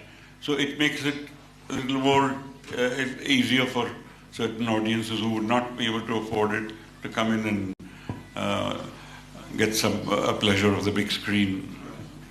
Yeah, this is what I have distinctly noticed. It's not just in India, even here in Nepal. Earlier when we used to go to the movie hall, the representation was mostly of the average person of that society or that country. But now you go to one of these fancy movie halls in the city, and then you see it's a completely different class of people representing as an audience. That is something distinctly I have noticed over the period. What we do have is most of the screens are like that now. There are a few single cinemas still in existence, and that audience still goes there, and the rates are also lower there. But yes, it's a big problem. And as far as the content of the Hindi cinema goes nowadays, or the storyline of Hindi cinema, do you think that has gone through changes over the period? Like the kind of story you would want to make into a film in the 70s as opposed to now? I don't think that at its core it's different.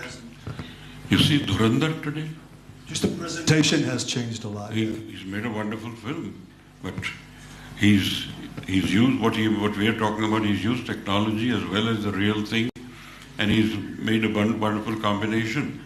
But it is all action and blood and gore, and it's been presented in a way that is palatable. And this is a bigger hit than just a family story or a. So this is how. So that is immutable truth. That's an unchanging truth over the years. The content of the story. Yes. The technology might help it to bring it into a different scale and different presentation. Absolutely. Yeah, but I guess the cinema is all about human emotions and human expressions. Yeah. And human emotions and expressions probably don't change. And they're people forever. feel the same way. Yeah, you don't. If you love someone, you love someone. It's not You're like angry at someone, you're angry at someone. And you're angry, absolutely. Whether you're a man at 70s or the man of today's age. Something will take you to that intolerable level. It's bound to. This is what I always felt, everything is changeable. Like over the years, place might change, cities might change, society might change, but the emotion remains intact, the way our great-grandfather felt when they were in love is the same kind of emotions that we feel today. The way they reacted when they were angry, we react in a more or less same way, So the human emotion is, I think, the only thing which is permanent in this ever-changing world, Yes, I'm sure most of the people will agree. I have no problem with those who don't. I carry my convictions with myself, and as you would always do for yourself, and each one does for themselves. I think it's fair. From all this larger-than-life project, how did you get into television all of a sudden?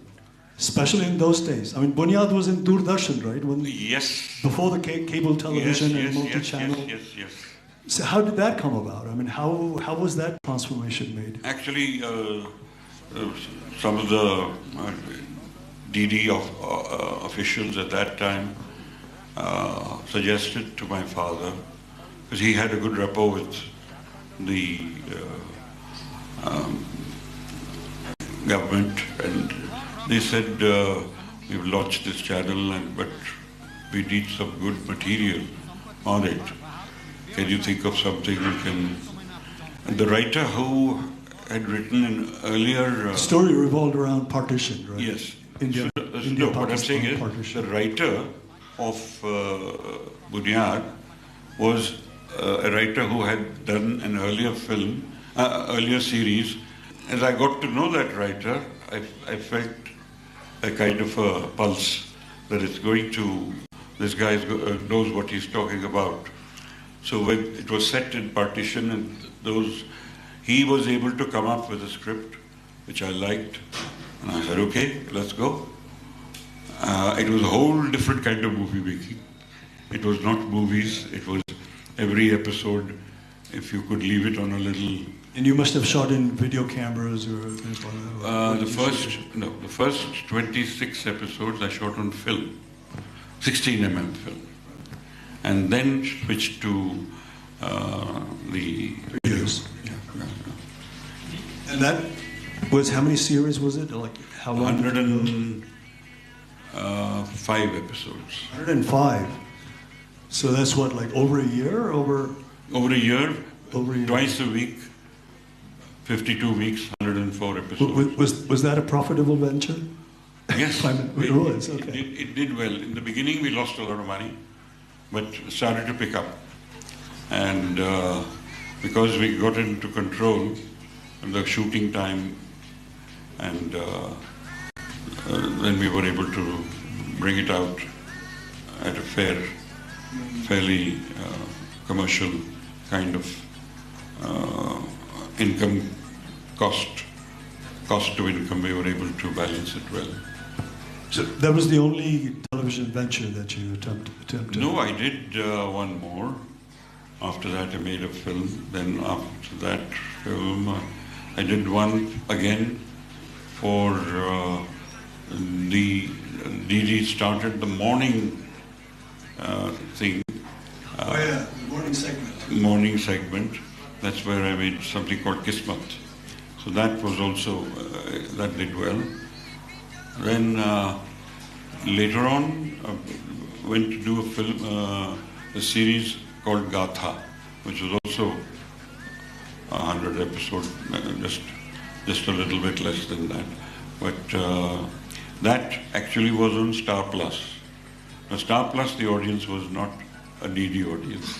It was Star Plus had not made a dent in the... So they were just coming in? Yes. Star Plus, okay.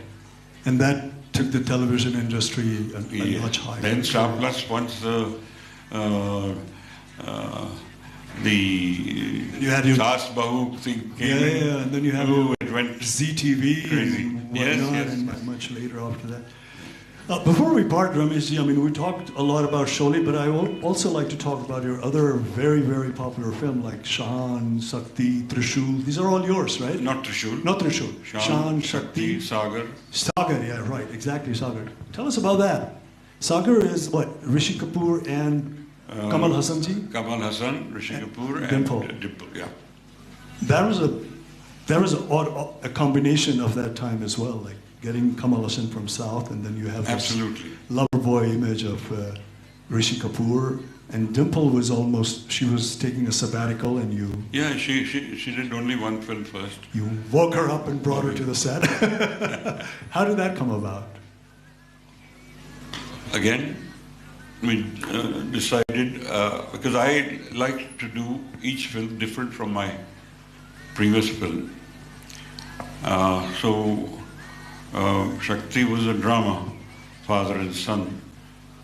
So yeah, you brought in Dilip Kumarji with Amitabh Bachchan, which was also another huge step. And then I felt maybe a love story, let's think of something which is different. Discussed it with Javed Sahab. Unfortunately, they had split at that time, Salim Javed. So, Javed, then let's do a triangle, but it was just a thought. It was not a script. It took about a year for that to happen.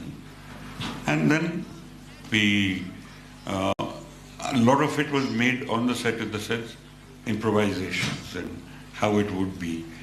Because Kamal Hassan, I found, was an actor so full of himself that, and he was so right in the way he did things, in the sense, sir, can I do it like this? Only if you feel that it's okay, then I can, and he would do it in a certain way. It was written in a certain way, and he did it a little differently. As opposed to Rishi Kapoorji, who's very spontaneous. And yeah, he's simple. And because his role was like that. But him, he's part of the village, he's jumping around, he's got... So all that energy was his. He brought that extra energy to the character. So that's how actors also do when they make it their own and bring something extra out of it. You got to, and you got to be prepared to accept that. As a director, you must. Otherwise, if I had said no, it would have been normal. But it may not have been the performance it was. Before I let you go, how's life now? What are you doing now? And what do you I am thinking of a project, which hopefully, if it all works out in the next month or two, then by the end of the year I might shoot. It's not a big budget or a huge thing, but it's set in a place called Mathura in UP. It's set over there with characters from there. So I think if all works out, then I should be on that. I wish you all the best. May you have a very long and healthy life and creative life. And thank you so much. And don't let your passion go. That was two cinema legends in one frame, and this is Creative Forum. We'll be back with more shows and episodes. This is me, Suveksha Rajak. Let's leave for another creativity.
The first space is your home. The second space is your work or school. Oh, very good. And the third space?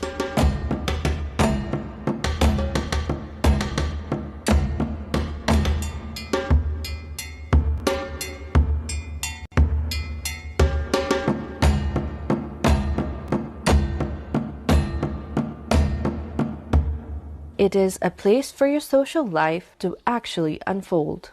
Capital सिटीहरू चाहिँ मान्छेहरू चाहिँ आफ्नो लाइफमा आफ्नो day to day लाइफमा यति धेरै busy भइसकेका हुन्छ कि उनीहरू एकदमै आइसोलेटेड भइसकेका हुन्छन् के सो यसबाट चाहिँ like to get over it अनि एक्सप्लोर गरेर आफूले आफूलाई फ्रेस गराउनको लागि हैन त्यसको लागि चाहिँ it's really essential. In many parts of the Western world, third spaces look like cafes, libraries, pubs, and so on. We have those too in Nepal, But historically, we have always done it a little differently. म चाहिँ यो नजिकै बस्ने भएको भएर म यो ठाउँमा अक्सर आइरहन्छु हैन मलाई यो पब्लिक प्लेसहरु सार्वजनिक ठाउँहरु एकदमै मन पर्छ मलाई चाहिँ अनि अब काठमाडौँ आफै पनि साँगुरो छ हैन हामीसँग थोरै मात्रै पब्लिक स्पेसहरु छ त्यसमध्ये बसन्तपुरको यो सार्वजनिक स्थल चाहिँ एकदमै मलाई लाग्छ काठमाडौँ भित्रको क्राउडमा पनि अलिकति रमाइलो गर्नलाई आफ्नो फ्यामिलीसँग टाइम स्पेन्ड गर्नलाई अनि अलिकति फ्रेश भएर बसौं अलिकति हावा खाएर बसौं भन्ने हो भने यो ठाउँ चाहिँ हाम्रो वर्ल्ड हेरिटेजमा भएको साइटहरु हेर्दै हामी मजाले रमाउन सक्छौं गफ गर्न सक्छौं. The term third space comes from sociologist Ray Oldenburg's 1989 book The Great Good Place. He described it as public space outside of your home or work where you can exist socially and build connections. But in Nepal, the idea of a third space has existed for centuries. नेपालको सन्दर्भमा हेर्यो भने पनि हामी 16औं शताब्दीमा मल्ल राजाहरूले चाहिँ यसलाई create गरेको पाउँछौं. तर त्यो भन्दा अगाडि पनि लिच्छवीकालीन हेर्यो भने पनि यो स्पेसहरु चाहिँ क्रिएसन गरेको देखिन्छ. किनभने काठमाडौँ दरबार स्क्वायरमा हेर्यो भने एउटा चाहिँ के छ भने स्पिरिचुअली पनि लिएको छ. त्यहाँ शिव पार्वती मन्दिरहरु छ भने हनुमान ढोका छ. त्यस्तै गरेर नसाल चोक छ दरबारको लागि. त्यस्तै गरिकन कुमारीको पनि त्यही छ. अनि यो जम्मैले हामी के देख्छौं भने यो थर्ड स्पेस चाहिँ हामी अहिले मात्रै हैन कि परम्परागत देखि नै पाइन्छ. बिहान पख चाहिँ किसानहरुले ताजा तरकारी ल्याउने पनि भेट्छौं. अनि अहिले पनि कुरा आछ फ्रेश सब्जीहरु खान्छ भने बिहान यो थर्ड स्पेसमा जाने भन्छ. अहिले पनि हामी हेर्यो भने यो दरबार स्क्वायरको वरिपरि तरकारी के अरे बेच्न बिहान बिहान किसानहरुले ल्याएको हामी पाउँछौं. यो चाहिँ त्यही भएर यो परम्परागत देखिन्छ. अर्को चाहिँ के छ भने यो इन्टरेक्सन गर्ने ओल्ड एज अथवा रिटायर मान्छे यस्ता मान्छेहरुले पनि त्यो थर्ड स्पेस युज गरेको पाउँछौं. From temple courtyards to neighborhood chokes to palace squares, our third spaces are woven into the fabric of our history and culture itself. They live on the temple steps. They are sheltered under the shade of the traditional falcha and poured into teacups at hole-in-the-wall tea stalls. कोही कोही साथीहरु मिलेर आउँछ कोही कोही अब विदेशीहरु पनि आएर चिया खान आउँछ यहाँ अनि अब कोही अब यसो अब कामसाम सकाएर आरामले चिया खाने हिसाबले आउनेहरु पनि मान्छेहरु आउँछ है अब बेलुकासम्म काम पसल बन्द गरेर चिया खान आउनेहरु पनि आउँछ तपाईको यहाँ.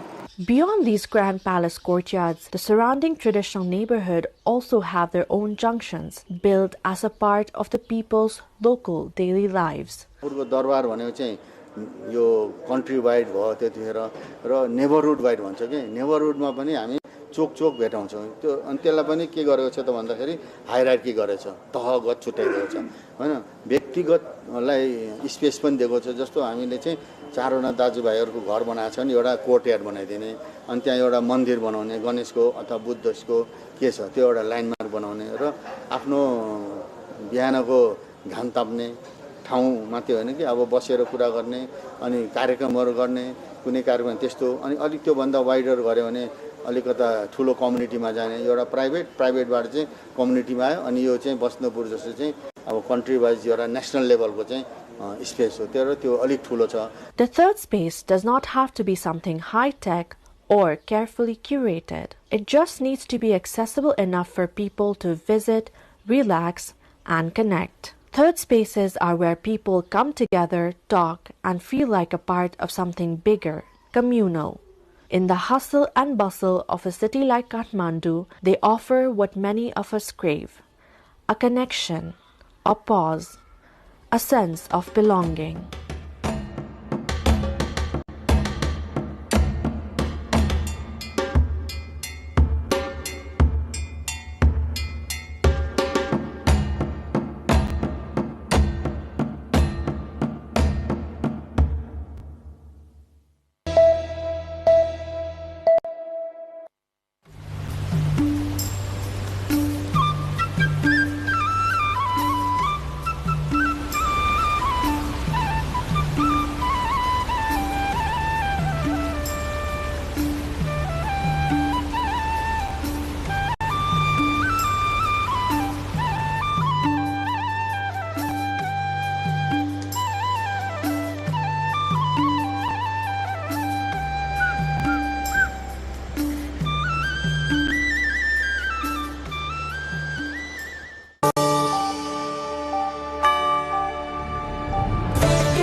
The United States and Iran have failed to reach a deal after high-stakes talks in the Pakistani capital, with Vice President J.D. Vance saying Tehran refused to accept Washington's terms after 21 hours of negotiations in Islamabad. Vance said Iran chose not to accept their terms, adding that the U.S. needs to see a fundamental commitment from Tehran not to develop the nuclear weapons. We've been at it now for 21 hours, and we've had a number of substantive discussions with the Iranians. That's the good news.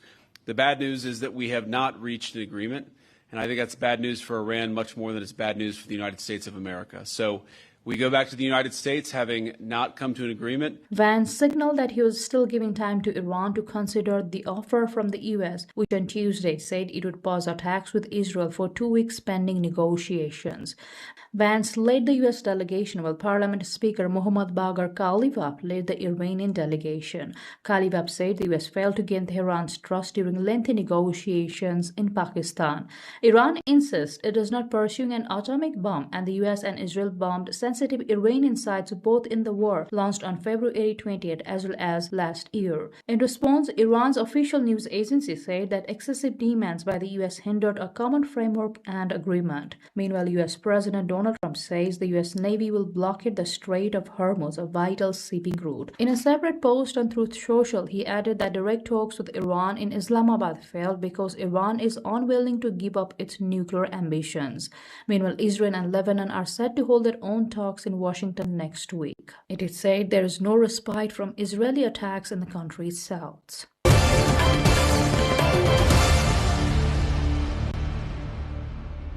Hungarians are turning out in large numbers to vote in an election that could end the 16-year rule of Prime Minister Viktor Orbán, with potential implications for Europe, the United States and Russia. Most polls favor Peter Magyar, who formed a grassroots party this year after splitting from the ruling Fidesz party. After voting in Budapest, he said if he won, he would bolster Hungary's position in the EU and NATO and move against corruption. After casting his ballot, Orbán said he was confident of victory and insisted he does not underestimate any opponent when asked about his rival. Voting takes place until 1900 local time, and results will start to come through in the evening as per local time. After 16 years of Orbán running Hungary with what the European Parliament termed a hybrid regime of electoral autocracy, Magyar and his party are promising a change of regime, a reset of relations with the EU, and an end to close relations with Russia. Hungary is not just in the EU, it is in NATO too. But Orbán has vetoed 90 billion euros in aid to Ukraine, angering his European partners.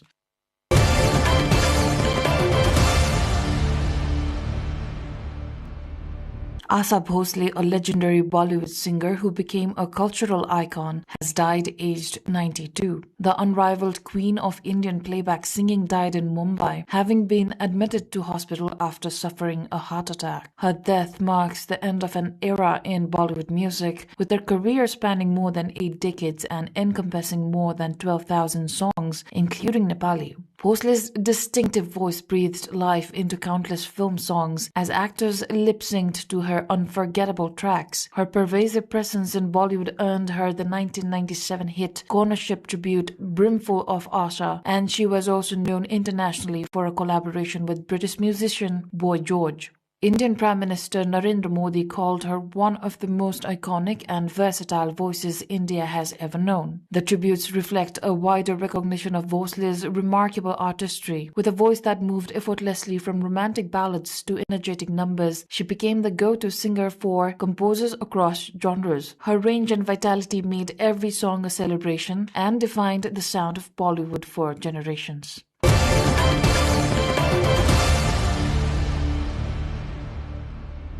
Artemis 2 astronauts expressed awe over their record-setting lunar flyby mission, urging unity on Earth after witnessing the planet's isolation like a lifeboat in space. Visibly emotional while speaking, Reed Wiseman, commander of the mission, reflected that before launch, the experience feels like the greatest dream on Earth, while once in space, the focus shifts to wanting to return to family and friends, describing it as a profound reminder of what it means to be human and to live on Earth. Victor, Christina, and Jeremy, we are bonded forever. And no one down here is ever going to know what the four of us just went through. And it was the most special thing that will ever happen in my life. No one knows what the families went through, man. This was not easy. Being 200,000 plus miles away from home, like before you launch, it feels like it's the greatest dream on earth. And when you're out there, you just want to get back to your families and your friends. It's a special thing to be a human, and it's a special thing to be on planet Earth. Thank you. US President Donald Trump has praised the astronauts of the Artemis program shortly after their successful splashdown in the Pacific Ocean, marking the completion of their journey around the moon. The crew returned to Earth after a landmark mission that forms part of the broader Artemis effort to re-establish human presence beyond low Earth orbit. The mission is seen as a key step toward future deep space operations, including sustained lunar presence and eventual exploration of Mars.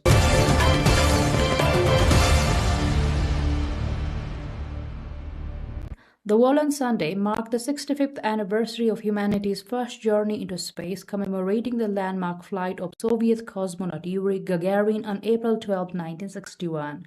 At just 27 years old, Gagarin, the son of a carpenter and a dairy farmer, became the first person to travel beyond the Earth's atmosphere when he launched aboard the Vostok 1 from the Baikonur Cosmodrome. As the rocket lifted off, he famously declared "Paye Khali," that means "let's go," a phrase that would become synonymous with the dawn of human space exploration.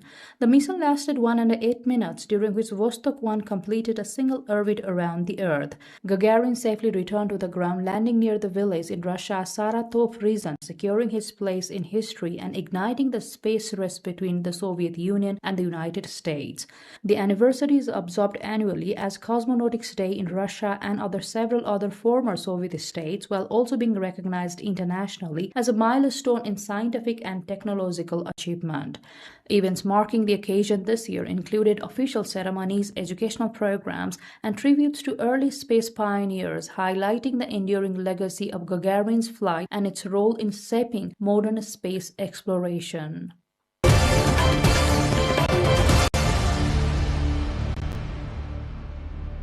An Orthodox Easter service was held in Moscow as a temporary Easter truce took effect between Russia and Ukraine, pausing some hostilities during the holiday period. The ceasefire was ordered by Russian President Vladimir Putin on April 9, following earlier calls from Ukrainian President Volodymyr Zelensky for a temporary halt in fighting ahead of Easter. The arrangement marked one of the most notable coordinated pauses in the ongoing conflict, which has continued since February 2022.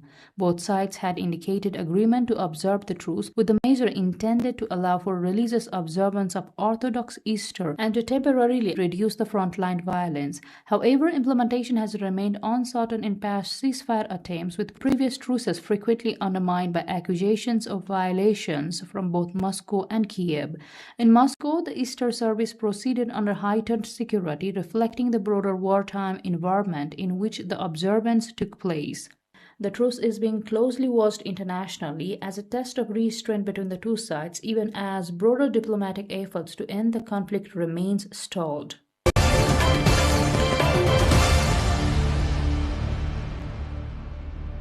Curacao liquor, widely known for its use in cocktails such as the Blue Lagoon and Blue Hawaii, does not naturally have a blue color despite its signature appearance in bars worldwide. The spirit is traditionally made using the dried peels of the citrus fruit from the Caribbean island of Curacao, but its vivid blue shade is achieved through the addition of artificial food coloring. The coloring is used primarily for branding and visual appeal, evoking the clear blue waters associated with the island. Industry sources note that the colored variant was introduced as a marketing strategy to make the cocktails more visually striking and instantly recognizable in the global drinks market. Despite its artificial coloring, the liquor remains a popular ingredient in tropical cocktails served internationally.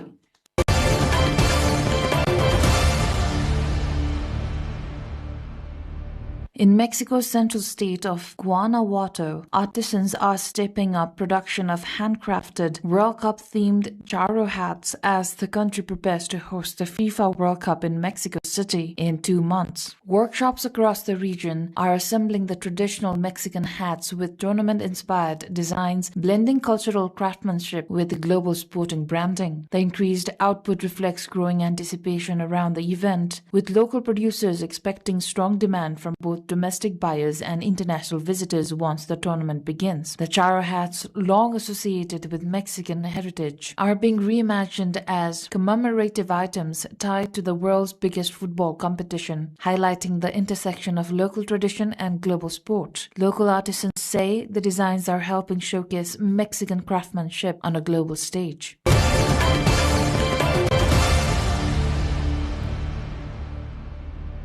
People from Japan and the United States planted cherry saplings gifted by Japan at a ceremony in Washington.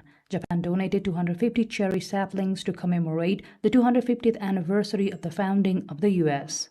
3 of the saplings were planted in a park along the Potomac River, an area well known for its thousands of cherry trees that bloom in the spring. In 1912, Japan presented about 3,000 cherry trees to Washington as a symbol of friendship between the two countries. Around 100 people, including officials from the Japanese embassy and the U.S. government, took part in the ceremony. Japanese Ambassador Amada Shigeo said he hopes the 250 trees along the others in the park will unite the people of both the countries for many years to come. The planting of all 250 saplings is expected to be completed by the next spring.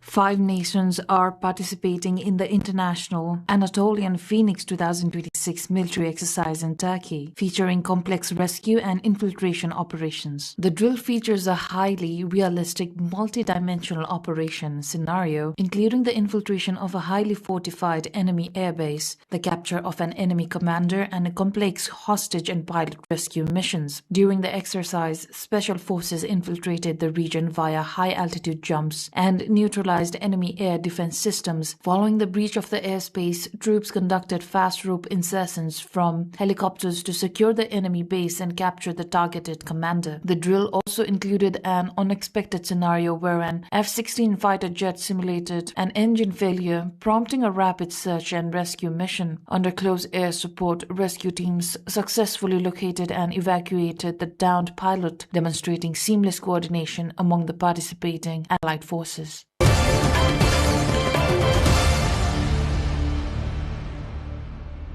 Indian devotees have marked the final day of the Bengali calendar with the traditional Gazan festival, a Hindu observance dedicated to Shiva. The festival is being held in Shivwan village in the Burdwan district of West Bengal, around 200 kilometers from Kolkata. Participants painted their faces red and performed ritual dances, including acts involving skull replicas as part of devotional practices linked to folk traditions. Local residents said the rituals are performed as an expression of devotion and spiritual projection associated with the deity. A villager, Satya Prakash Mukherjee, said participants believe the festival also symbolically represents the presence of spiritual forces connected to Shiva's followers. Authorities and local continue to observe the annual festival, which is widely celebrated across parts of rural West Bengal. The festival is traditionally associated with intense ascetic rituals and is performed at the end of the Bengali calendar year in the rural parts of West Bengal. It reflects long-standing folk practices blending devotion, endurance, and community participation in honor of Lord Shiva.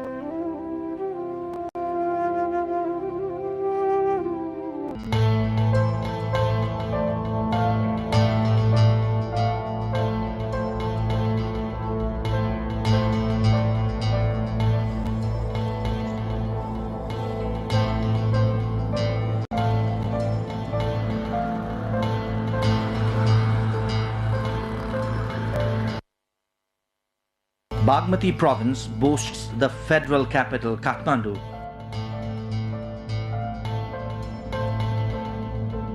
Which is the center of attraction.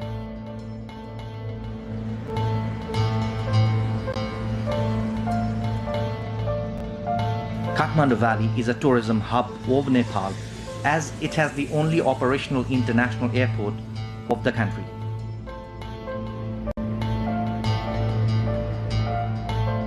Kathmandu is also the only entry point for those reaching Nepal by air.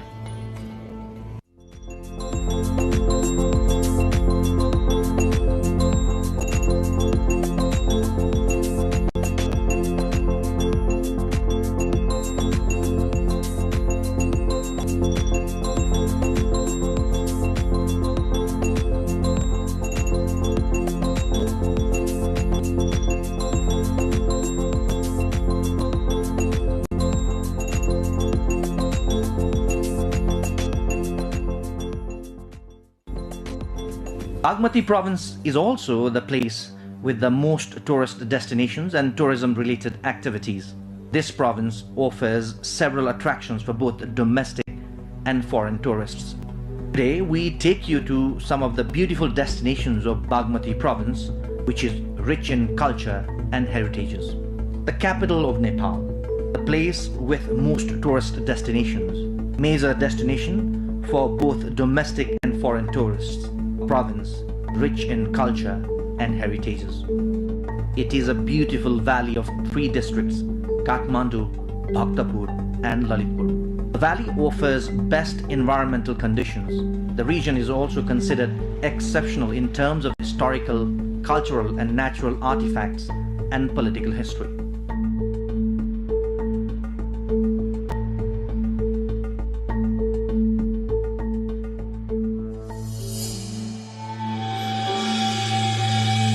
Let us visit first Pashupatinath, which is popular around the world among Hindu pilgrims.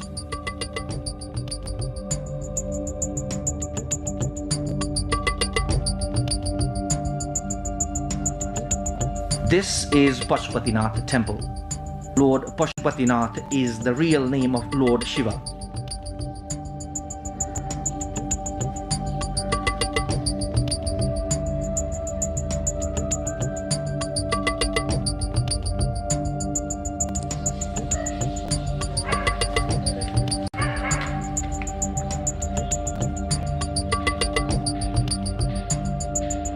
Pashupatinath temple and the premises have long been the center of faith of Hindus around the world.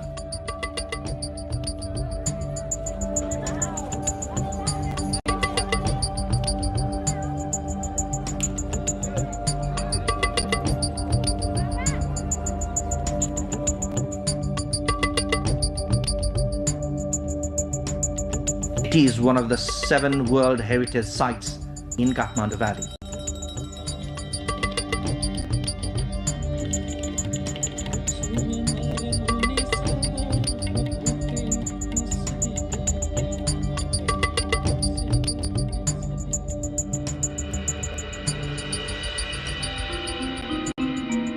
We now take you to another significant heritage in the valley, which is Swayambhunath.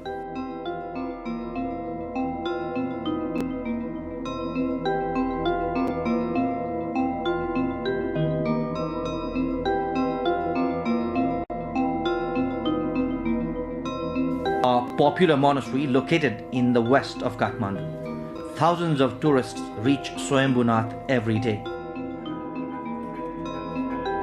Foreign tourists who reach Kathmandu do not miss out on Swayambhunath.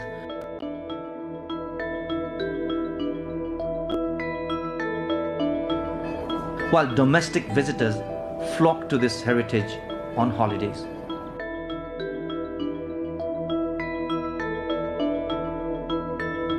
Swayambhunath is one of the preferred destinations of tourists in Kathmandu.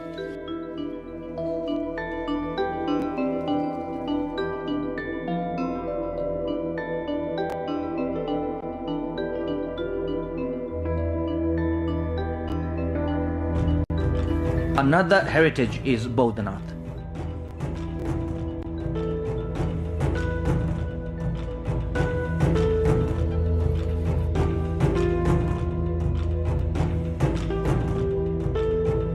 Bodhanath is the center of faith for Buddhists.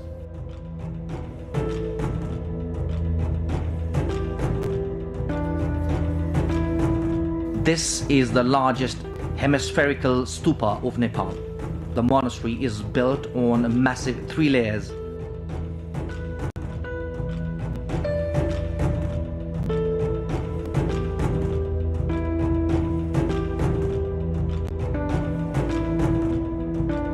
heritage has become a preferred destination for both domestic and foreign tourists.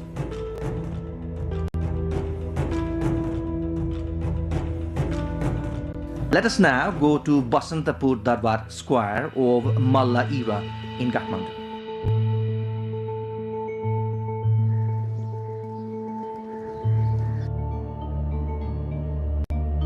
This place can be a significant destination for those with an interest of study and research of history and handicrafts of the Malla era.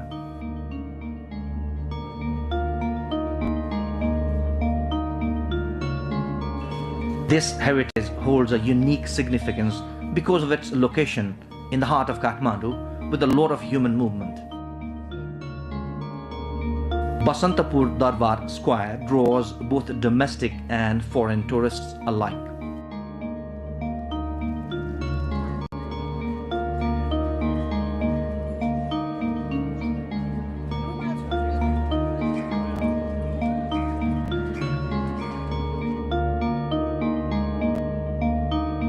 Moving on, we head to Bhaktapur, which is rich in Newari culture.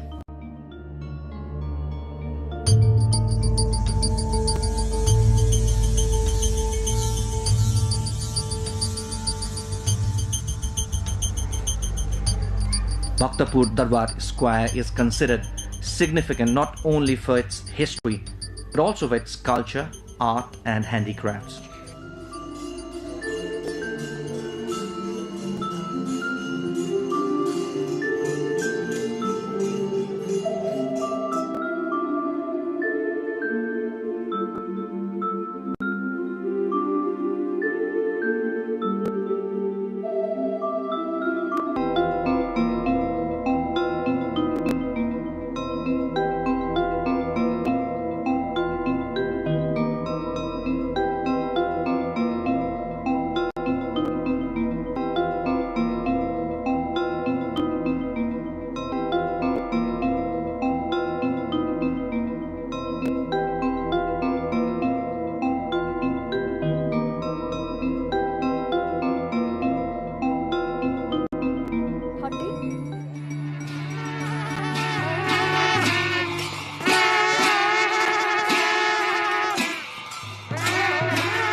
With the objective of promoting nighttime tourism in Kirtipur, Lalitpur and Bhaktapur.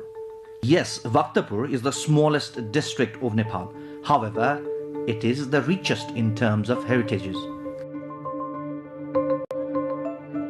If you reach Bhaktapur but do not make it to Changunarayan, that would leave your trip incomplete. We are now taking you to Changunarayan temple to complete your Bhaktapur visit.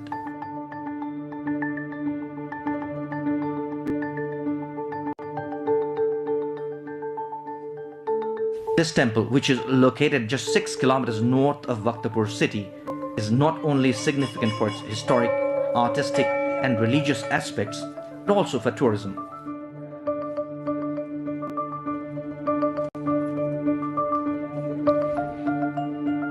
This temple, which is considered the oldest in the valley, was listed in UNESCO's World Heritage Sites in 1969.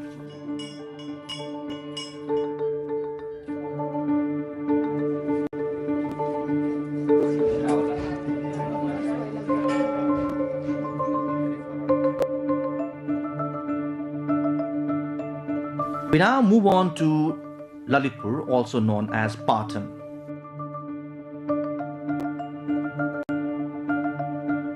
Of the popular 3 cities of Kathmandu Valley, Patan is considered the oldest. Patan Darbar Square is located in this city. Extraordinary works of Newari art and craft can be seen in this region, which has been decorated with cultural heritages since the 17th century. Such richness tends to draw the tourists. Locals in Kathmandu might have visited all destinations around the city. However, these destinations could be new to foreign tourists and those from outside the valley. These are a few destinations for hiking around Kathmandu for a brief escape from the city. Let us now go to a few tourist destinations near Kathmandu for a couple of nights.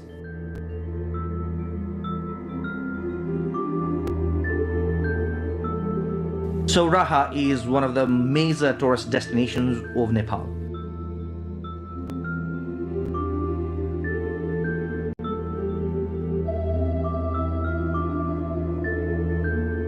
It is considered the best destination for wildlife tourism.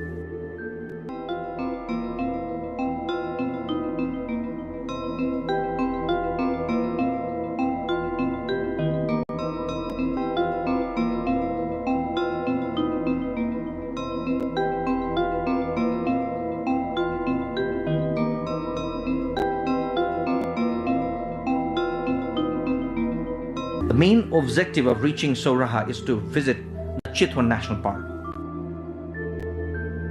Elephant ride, jeep safari and jungle walk are the ways to visit the national park.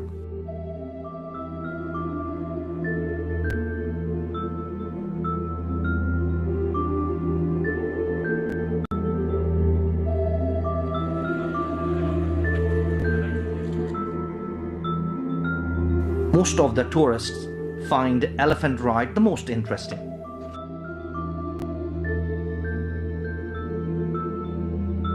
Boating must not be missed in Sauraha. Watching the crocodiles in their leisure at the Rapti river bank is a pleasing feeling. Birds from up to Siberia can be seen during winter. A view of the sunset from the bank of Rapti river, a ride in horse, an ox cart, and Sauraha market area are other attractions of this place.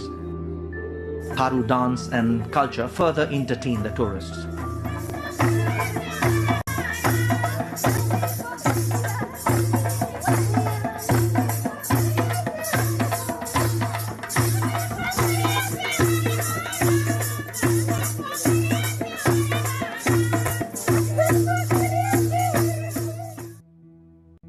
One of the most popular trekking trails of the world, Langtang National Park, lies in Bagmati province. Let's have a look at the specialities and attractions of Langtang. Langtang, which spreads across 6,440 meters in Sindhupalchok, Nuwakot and Rasua districts, is the first national park of the mountainous region. National park includes popular mountainous valley Langtang, Tinjing and the pilgrimage site of Gosaikunda. Separate trails lead up to Gosaikunda and Langtang Valley inside the Langtang National Park.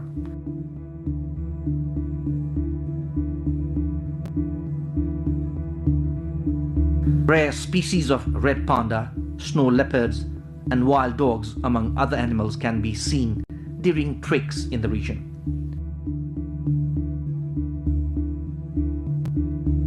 The range of mountains, wild animals, bird watching, valleys and Gosaikunda, among other water bodies, are the major attractions of Langtang.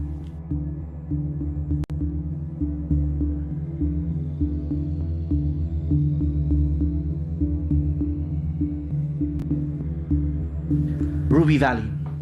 Ruby Valley near Langtang is a new tourist destination.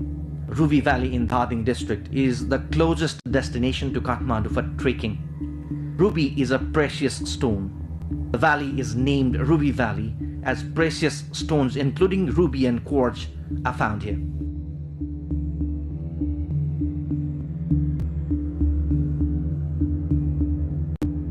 Wild animals at the verge of extinction including red panda, mountainous range, lakes, beautiful settlements, yak, traditional cattle rearing,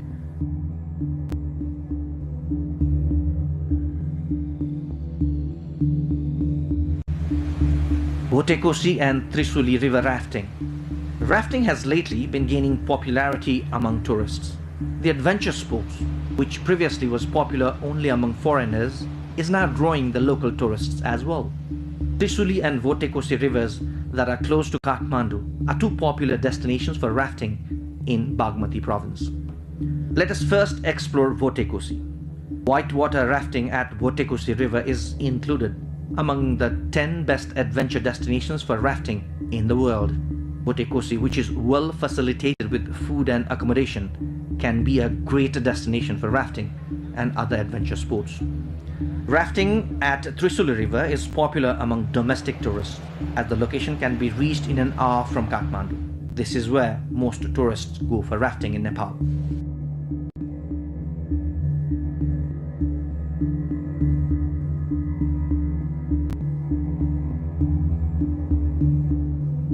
Rafting packages of Votekosi and Trisuli are appropriate for those who want to spend some good time for a few days.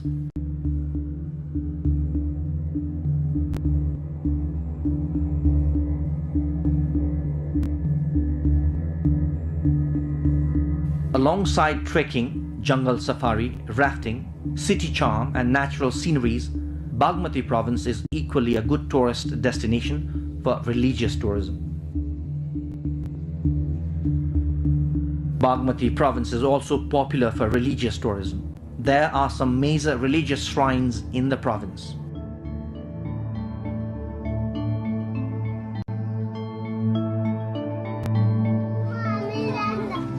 Bhimeshwar of Dolaka is one of the most popular religious destinations of the country. Based on the legends, any bad omens in the country are signaled by the statue of Bhimeshwar.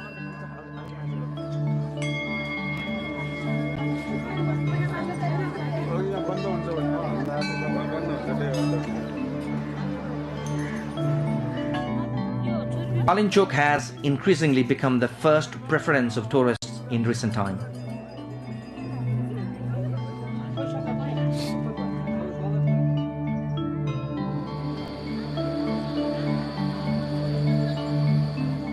With the operation of cable car in Kalinchok now, it has increased the attraction for tourists.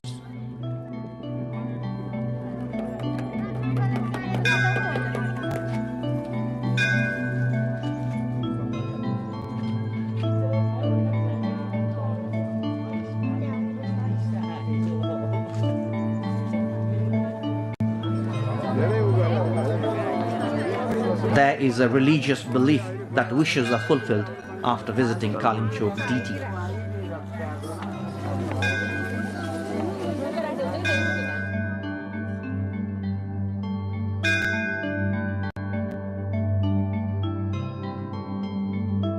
Gosaikunda, located in Rashwa district, which shares border with Tibet over China, is a very important religious and tourist destination.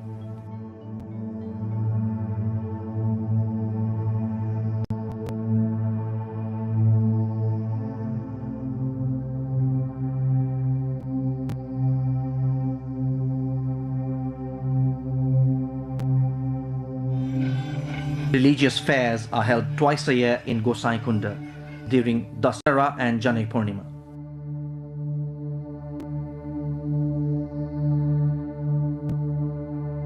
This is a great destination for those who prefer trekking and are of spiritual nature.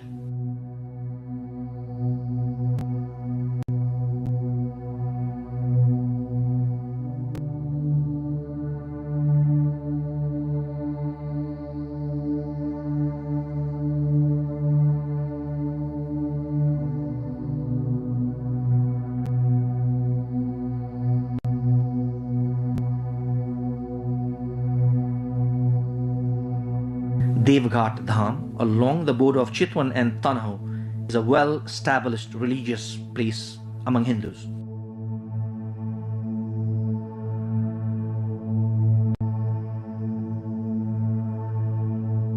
Many followers reach this place on the day of Mange Sankranti. This is a popular religious destination among elderly people.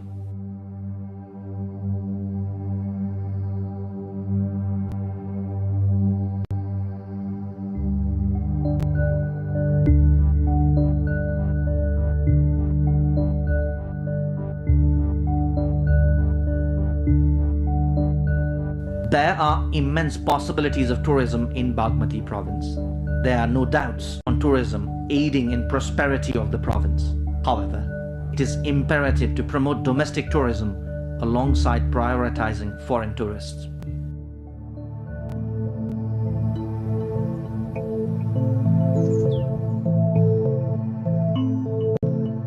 Bagmati province is ahead of other provinces in regards to tourism infrastructures. Most of the tourist destinations are linked by road networks, while there are airway services in many others to reach in a short period of time. Sound arrangements of hotels and homestays have been made for food and accommodation. Therefore, let us travel the country to keep the economy moving and achieve prosperity.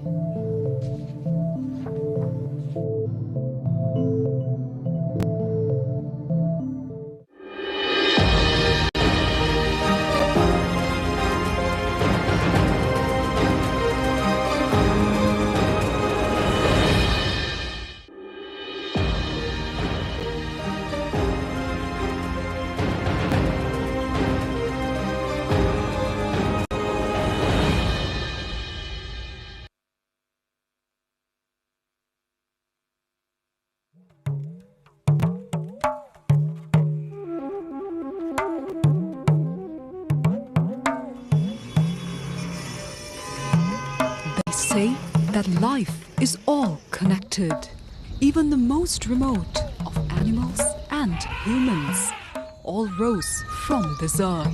But after years of life on land and sea, have we thought about how far these connections sustain? Deep within Sri Lanka lies Udavalava, nestled nearly 200 kilometers away from the bustling capital city of Colombo. Born out of the need for agriculture, the Udavalava Reservoir in the 1960s paved the way for elephants to find refuge in the area. The town of Udavalava is an extraordinary tapestry of society where the vibrant synergy of locals and wildlife flourishes.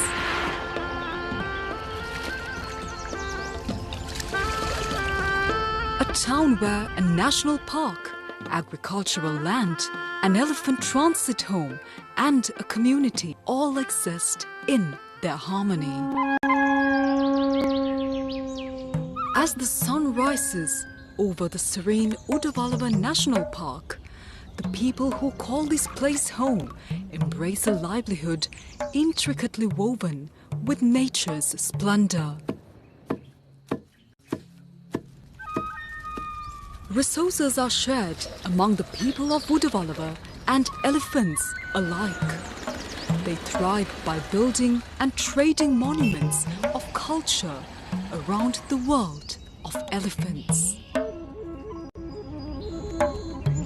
Today in the morning we make the safari, like 4 hours on the jeep, and it was actually really nice. We saw some elephants. We really enjoyed. Among the cherished traditions in Sri Lanka, passed down through generations, is the awe-inspiring Gajaga Vannama, a mesmerizing dance performance that showcases the elegant spirit of elephants, honoring their grace and power in Sri Lankan heritage.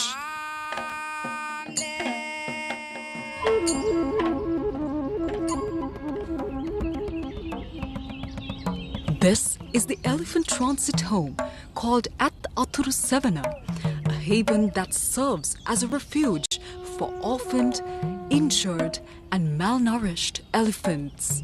This is where we found the enchanting tale of Namal.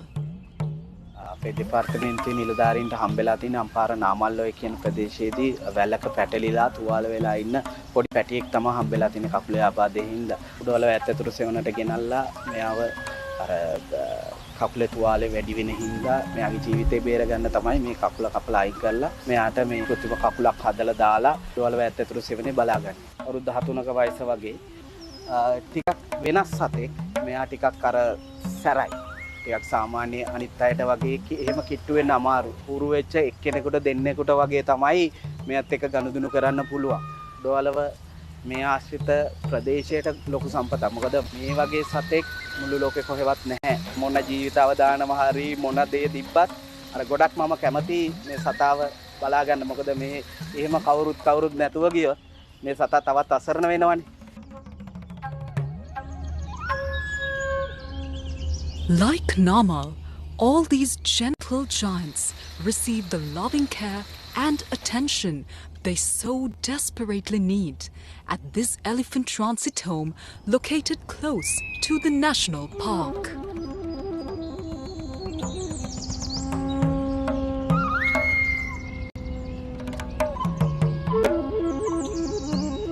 While Namal flourishes under the watchful eyes of his caretakers, not too far away from the park, the battle for resources between elephants and humans looms. වයින් නැති කාලෙට ඒ කියන්නේ පැවුම් කාලෙට අනිවාර්යෙන්ම එනවා වැඩි. ඒ වෙනකොට උන්ටක් කන්න දෙයක් නැහැ. ඉතින් උනුත් මේවට එනවා. කියන්නේ අපි ඉතින් එලවනවා. ඉතින් කරදරයක් වෙන්නේ නැහැ දැනුවත් වෙනා. උන්ටත් ඉතින් අපිත් උන් එලවනවා. උන් වෙනවා. ඉතින් වගා වලට පයින්නවා. දිගටම ඒක තමයි ඉතින් වෙන්නේ.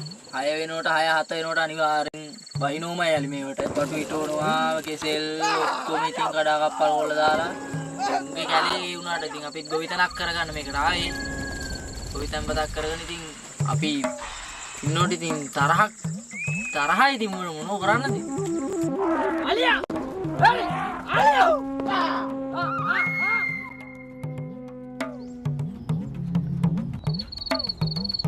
In the face of these challenges, the transit home provided a glimmer of hope. The generous support and compassion of humans offered a lifeline to these magnificent beings. ඇත්තතු සෙවන කියන එකේ තේමාවම ගත්තොත් යලිත් සිය නිජිබිම් කරා පාන ගන්න කියන තේමාවට තමයි මේක ආරම්භ වුනේ. විශේෂයෙන් මානව ක්‍රියාකාරකම් සහ විවිධ ස්වභාවික සංසිද්ධීන් අනුව අවතැන් වෙන තුවාල වුණු අතරමං වුණු සත්තු අලිපැටව විශේෂයෙන් පුනරුත්ථාපනය කරන මධ්‍යස්ථානයක්. ඒගොල්ලෝ යම්කිසි කාලයක් මේගොල්ලන්ගේ පෝෂණය, සෞඛ්‍ය විවිධ සමාජීය කටයුතු කරලා මේගොල්ලෝ නිසි වයස එළඹුණාන් පස්සේ මේගොල්ලෝ නැවත ඒගොල්ලන්ගේ නිජබිම් වලට ස්වභාවික පරිසරයට නිදහස් කිරීම තමයි මෙතන වෙන මූලික සංකල්පය. Current societal changes, the cultural changes and the development changes has resulted in what we hear and the way we see things today in the present. Today the tourists come to see elephants in captive locations like Udawalawe. Now these relationships and these things being successful in Sri Lanka is because of development, and yet there is this feeling of sustainability in nature that Sri Lankan has, and therefore we feel the elephant as still part of our naturalness. People help these gentle giants by fostering and even donating milk to the little elephants that find their way to this second home, ensuring that they are nurtured before joining the wilderness once again. This is the first time, so the baby elephants are so cute. Yes. So cute, so many. I like elephants because they're very cute and we don't have elephants at home. ජීවිතේ ප්‍රථම වතාවට තමයි මේ වගේ අත්දැකීමක් විඳින්න හම්බුනේ. ඒක තහඳ සුන්දර අත්දැකීමක්. මේ වගේ අලි කුඩා අලි පැටව දකින්න ලැබුණේ නම් ප්‍රථම වතාවට මෙහෙම ඒගොල්ලෝ කිරි බනවා, කෑම කනවා දකින්න ලැබිච්ච ඉතින් සුන්දර අත්දැකීමක් විඳින්න හම්බුණා.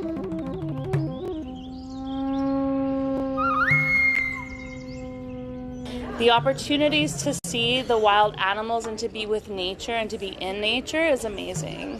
Absolutely amazing.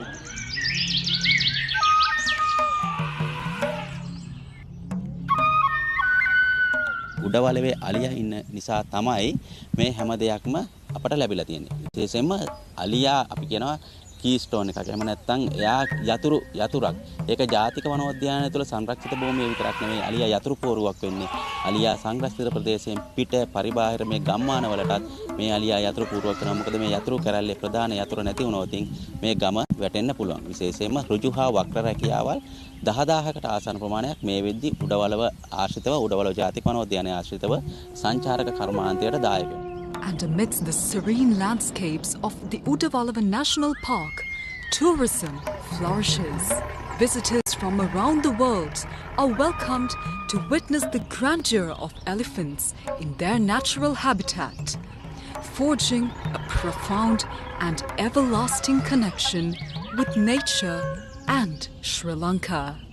Yet, the true essence of sustainability lies beyond the surface, entwined with the very existence of these gentle giants. The national park's incredible. So many elephants. We saw the baby orphans this morning as well, which was amazing. Really, really cool. Yeah, just so much to see. The prosperity of the people relies on the delicate balance created by the coexistence of humans and elephants. As the sun sets over the enchanting landscapes of Udavalava, the resounding rhythm of the gentle giants prevails. My first time, and it's like magnificent. These animals are so beautiful. Like crazy. We've seen hundreds of elephants. The timeless tales of these elephants stand as a subtle reminder of how people and the gentle beasts alike can walk together. It symbolizes the power of sustainable tourism in Sri Lanka. It symbolizes the power of togetherness.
बाबु गुरुङको पारिवारिक पृष्ठभूमि सामान्य छ। मुस्ताङको फरक र सांस्कृतिक जीवनशैलीमा हुर्किएका उनको बाल्यकाल सामान्य बित्यो।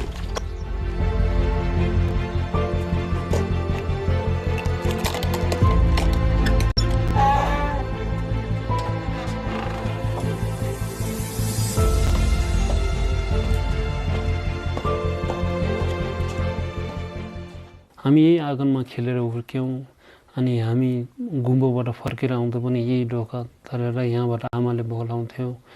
त्यस्तै त्यो बाल्यकाल यस्तै गर्दै बित्नु भएको थियो। अनि यही ढोकाको अगाडि अघि म हिँडेको बाटोमै हाम्रो आमाको साथीहरू चाहिँ दिउँसोको 1-2 बजे पछि त्यही बस्नुहुन्थ्यो। त्यो गरेर कुरा गर्दै बस्नु। उहाँहरूले चाहिँ अनि मेरो नाम बाबु राख्नु भएको। उनको परिवार उनलाई कुनै गुम्बाको लामा बनाउन चाहन्थ्यो, तर उनको रुचि अन्तै थियो।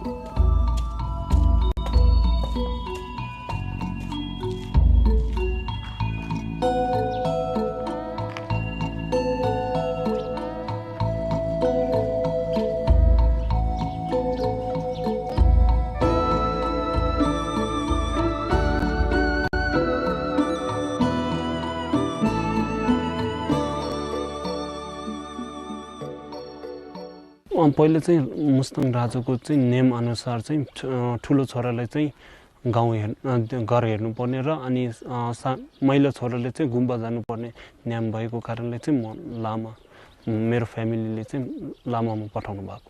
म 20 वर्ष लामा बसेँ। त्यसपछि चाहिँ मेरो इन्ट्रेस्ट चाहिँ कल्चर र वाइल्ड लाइफ प्रतिको त्यो रिलेसनको बारेमा भयो। अनि त्यसपछि चाहिँ मैले सिटिजन साइन्टिस्टको रूपमा आफ्नो काम त्यो स्टडीहरू आफै गर्दै गएँ। मुस्ताङको यो सौन्दर्य र भविष्यको लागि आफ्नो तर्फबाट केही गर्ने सोच भएका बाबु आफ्नो पथमा जति अडिग छन् त्यति नै सन्तुष्ट पनि।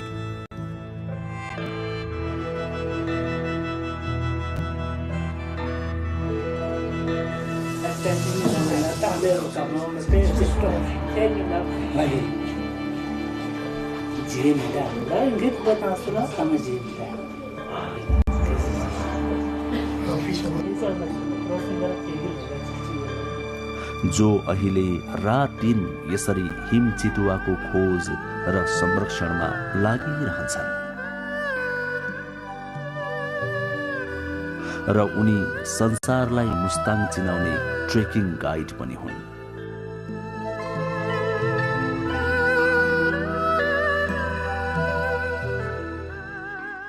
एकचोटि मैले स्नो लेपर्ड भेट्दा मैले 12 घण्टा सँगै बिताएको थिएँ।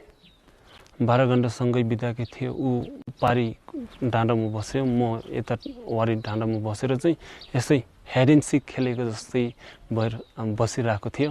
ऊ पनि सुतिरहेको थियो। म पनि आफ्नै क्यामेरा छेउमा राखेर चाहिँ कहिले फोटो खिच्न मन लाग्यो, फोटो खिच्यो। त्यसपछि चाहिँ उसलाई हेरिरहेर चाहिँ त्यो गरी उसको हेबिटहरू चाहिँ चिनिरहेको भन्छ। त्यो इन्सिडेन्टहरू चाहिँ मलाई बेस्ट लाग्छ। पहिला हिमचित भने त ऊ फोटो हुन नपाएर नि किनलो क्यामेरा हुन नपाएर गाह्रो भयो। अनि उसको दाइ चाहिँ विदेश गयो। उसलाई दुःख गाँठी उसले क्यामेरा पठायो। अनि उसले खिच्यो। अनि आमा त जहाँ गयो भने तिमी जहाँ गयो भने नडाँटो, हामी साथीसित मिलाएर बसा, अनि काम गऱ्यो भने राम्रो हुन्छ। यिनीहरूको बुवाको काम राम्रो रहेछ बाबु। अनि म अलि ढिलो छ, बच्चाहरूले दुःख दिँदैन। हामी दुःख बच्चाहरू त नदुःखै बुवाले उर्कायो। आमाले पनि दुःख गरेन, बच्चाले पनि दुःख गरेन। बुवा राम्रो भएर अनि अलि बाँकी नभयो। नेपालको गण्डकी प्रदेशमा पर्ने मुस्ताङ जिल्ला चीनसँग जोडिएको ठाउँ हो। यो सरदर 4023 मिटर उचाइमा छ। ठूला ठूला रुख बिरुवा विहीन पहाडहरू र यहाँको फरक संस्कृति नै मुस्ताङका विशेषता हुन्।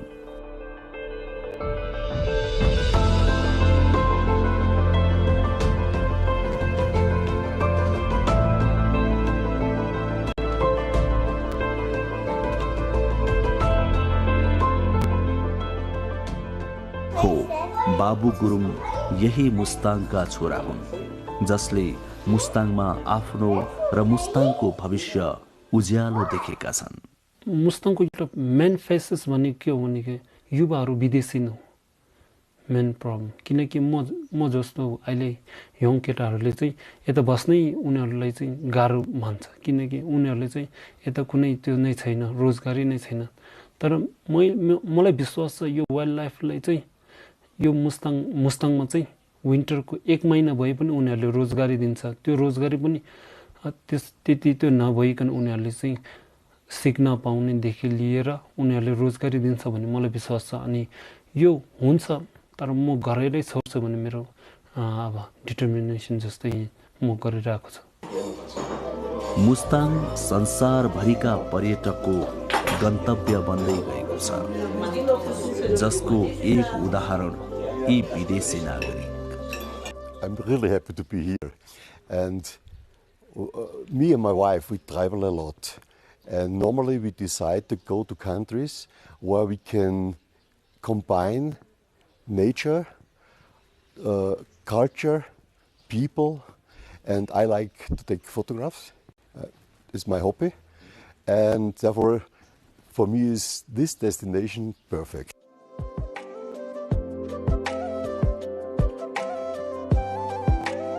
14औं शताब्दीमा बनेको ऐतिहासिक लोमान्ताङ दरबार र यसका भग्नावशेष अवशेषहरू।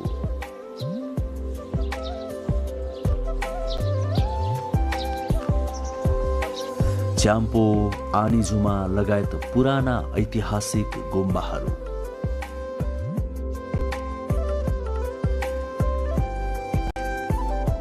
प्रसिद्ध मुक्तिनाथ मन्दिर।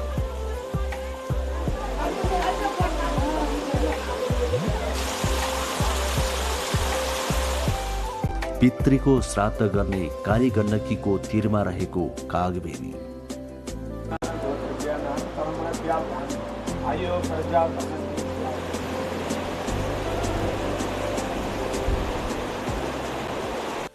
मौलिक मार्फा गाउँ।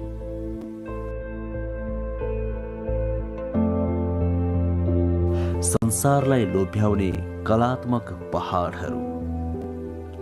यहाँको अद्वितीय मौलिक संस्कार र संस्कृति। शान्त र मौलिक जीवनशैली हो, यिनै हुन् मुस्ताङका परिचय। तिब्बतको नजिकै हुनाले यहाँ प्राय तिब्बती संस्कृति मनाइन्छ। भाषा पनि तिब्बती नै बोलिन्छ। बौद्ध धर्म यहाँको मुख्य धर्म हो।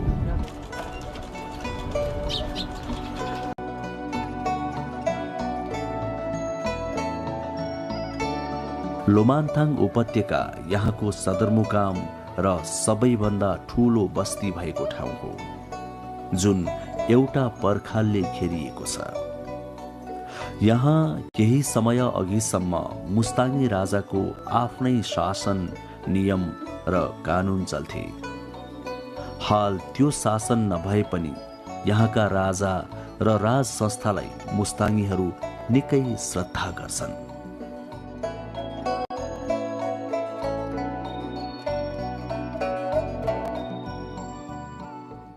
उत्पादनको हिसाबले मुस्ताङ स्याउको लागि प्रसिद्ध छ। मुस्ताङ पुग्न काठमाडौँबाट कास्की जिल्लाको पोखरा पुग्नुपर्छ। सुन्दर नगरी पोखराबाट हवाई जहाजमा सदरमुकाम जोमसोमसम्म पुगेर त्यहाँबाट मोटर यात्रा तय गरेर पनि लोमान्थाङ पुग्न सकिन्छ। यसरी जाँदा पोखरादेखि जोमसोमसम्म हवाई जहाजमा 18 मिनेट लाग्छ अनि जोमसोमदेखि लोमान्थाङसम्म मोटरमा करिब 6 घण्टा लाग्छ। पोखराबाट सिधै मोटरमा लोमान्थाङ जान पनि सकिन्छ। यसरी जाँदा करिब 12 घण्टा लाग्छ।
Nepal's health ministry urges hospitals to prioritize patient care amid policy transition.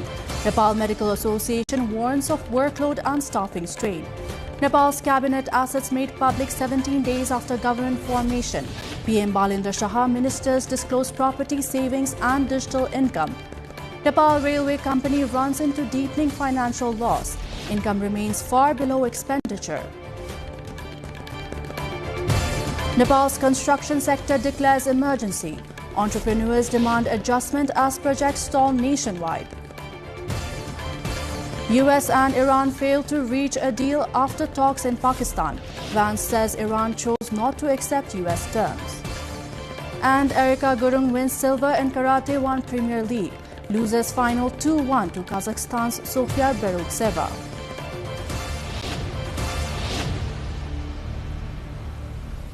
Good evening, I am Bijata Bhandari and you're watching NTV World News Hour, coming to you live from Kathmandu at 2200 hours Nepal time.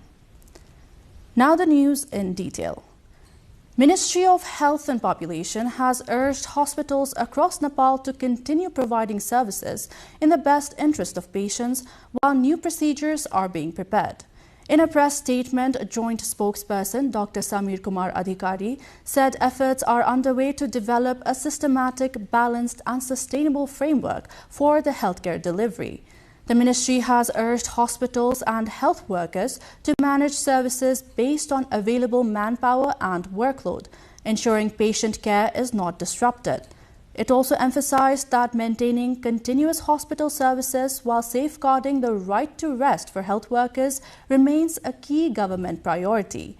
Authorities stated that a balanced system addressing both the rights of healthcare workers and citizens' access to treatment will be implemented in phases. We will delve deeper on this in our Issue of the Day segment later in the bulletin.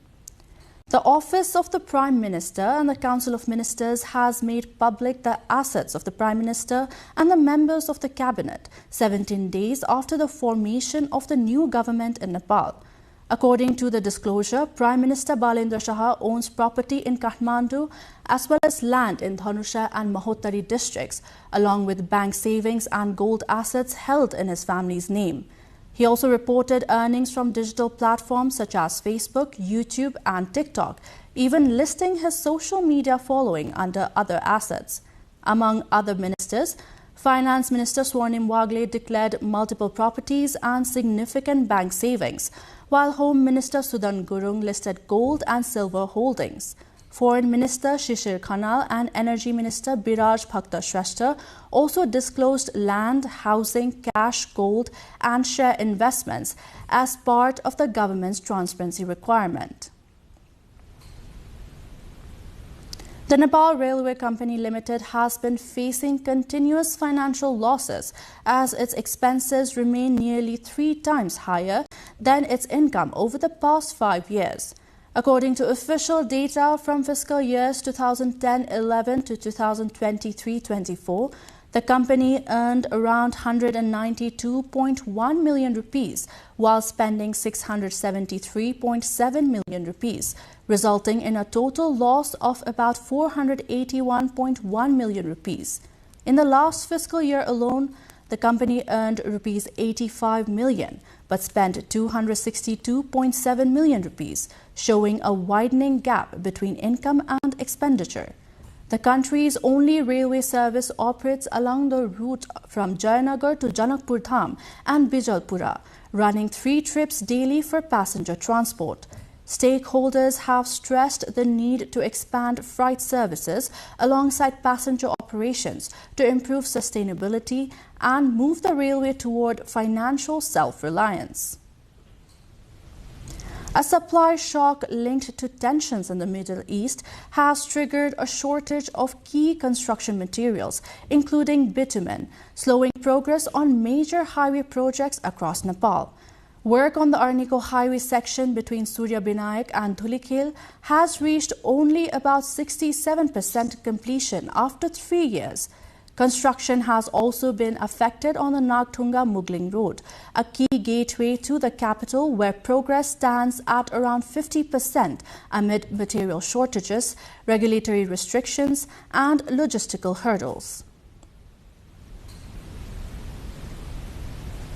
We will see more on this in our cover story of the day segment later in the bulletin.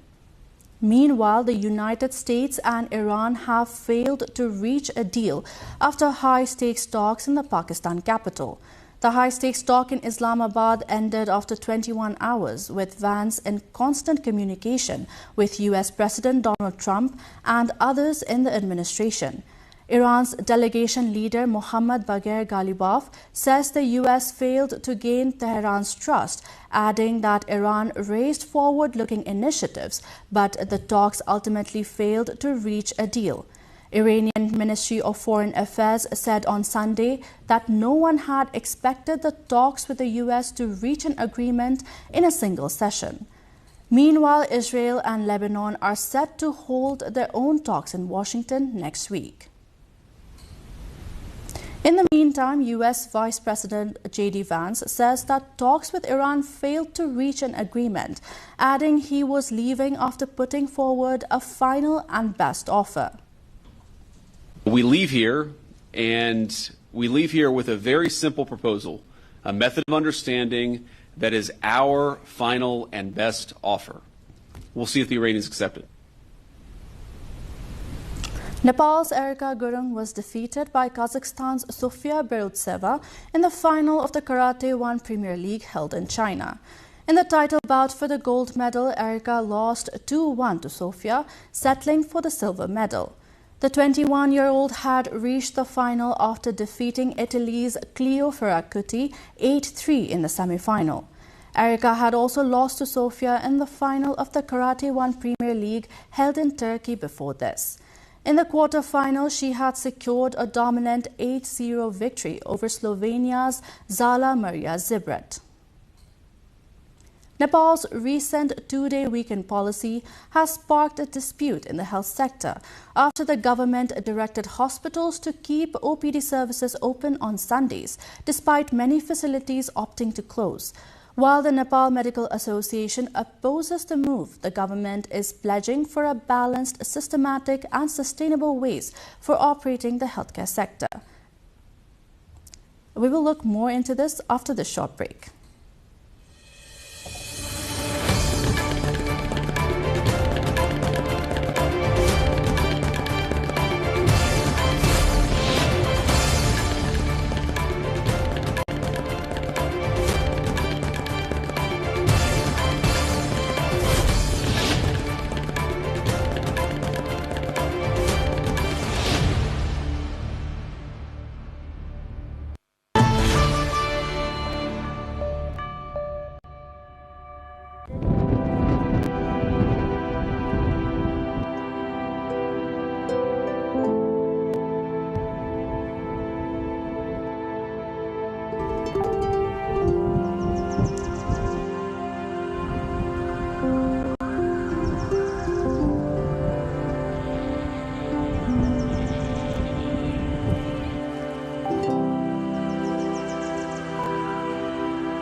Welcome back. You're watching NTV World News Hour. Time for our issue of the day segment. Nepal's recent two-day weekend policy has sparked a dispute in the health sector after the government directed hospitals to keep OPD services open on Sundays, despite many facilities opting to close. While authorities stress the need for uninterrupted public health care, the Nepal Medical Association opposes the move, citing increased workload and lack of work-life balance, highlighting the challenge of maintaining essential services without overburdening healthcare workers. Sabika Shrestha brings a report. The government of Nepal's decision to implement a 2-day public holiday on Saturdays and Sundays for government employees has sparked a dispute in the health sector, with authorities mandating hospitals to continue outpatient department (OPD) services on Sundays. Following the new policy, several hospitals moved to close OPD services on both weekend days.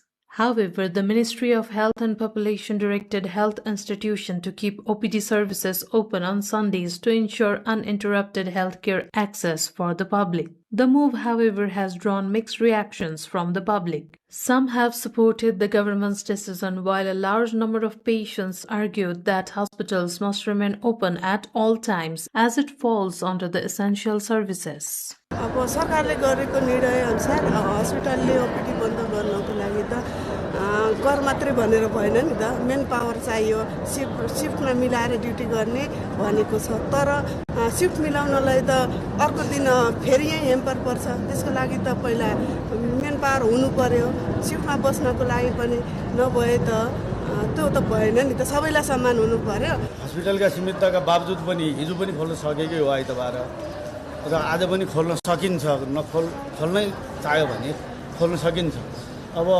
यसले चाहिँ जबरजस्ती प्राइभेटमा जाऊ बढी खर्च गर भन्ने अवस्थाको सिर्जना गर्छ ओपीडी सेवा चाहिँ 2 दिन लगातार बन्द हुनु हाम्रो जस्तो चलन चल्ती र हाम्रो जस्तो सिचुएसनमा धेरै राम्रो होइन. However, the Nepal Medical Association, a professional umbrella organization for medical and dental doctors, has requested that the provision of 2-day leave be granted to medical professionals as well.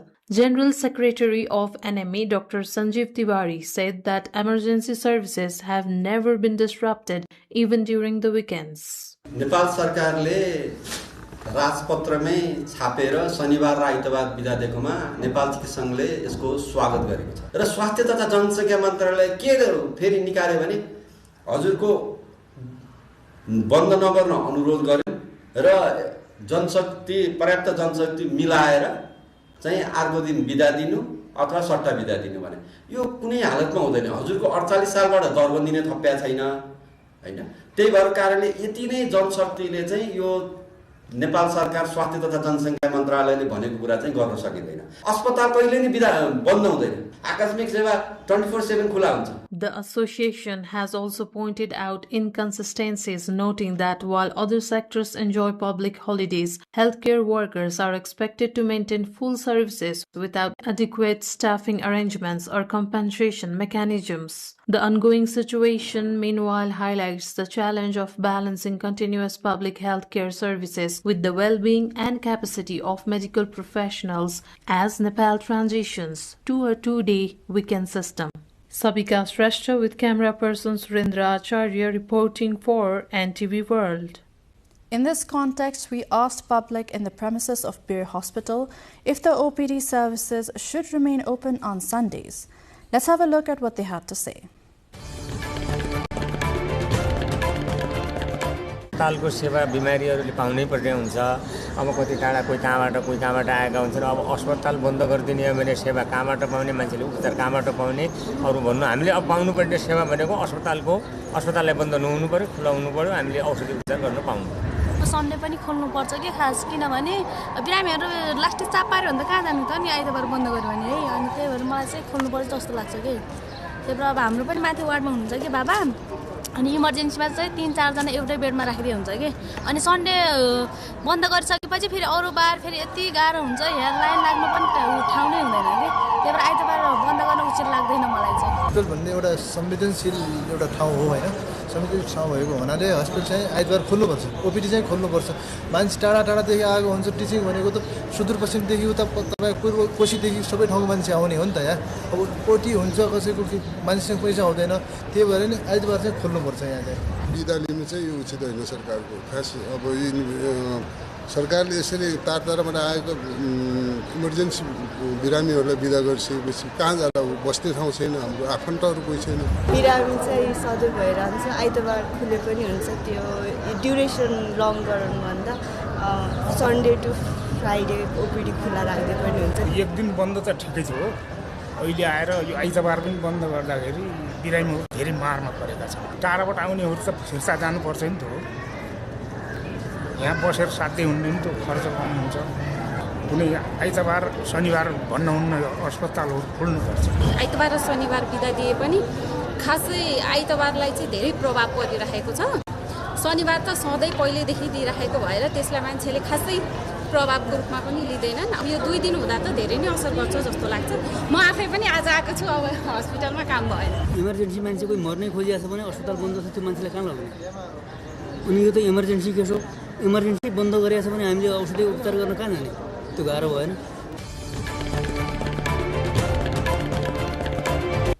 Health and Population Minister Nisha Mehta carried out a monitoring visit to the country's oldest hospital, Bir Hospital, where she listened to complaints from patients and their relatives. During the inspection, she stated that the government is working to introduce a digital system for generating patient reports, which will be expanded to all government hospitals soon. Hospital authorities informed the minister that report delays are occurring due to an average of around 5,000 outpatient visits daily. Minister Mehta also directed the hospital administration to ensure that patients are not forced to purchase medicines from outside pharmacies. In a brief interaction with the media, she said that broader reforms in Nepal's health sector will be announced soon, while outpatient service continue even on public holidays as per government initiatives.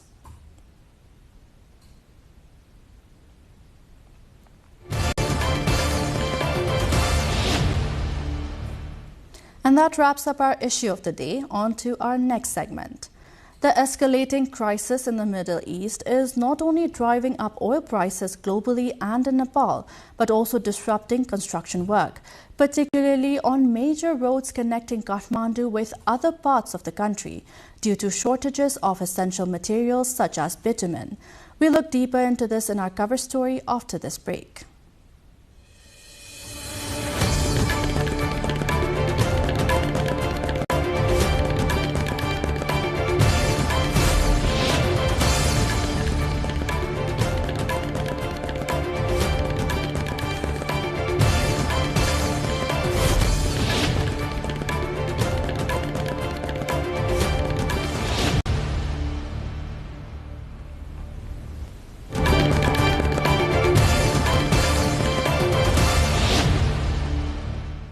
Welcome back. You're watching NTV World News Hour.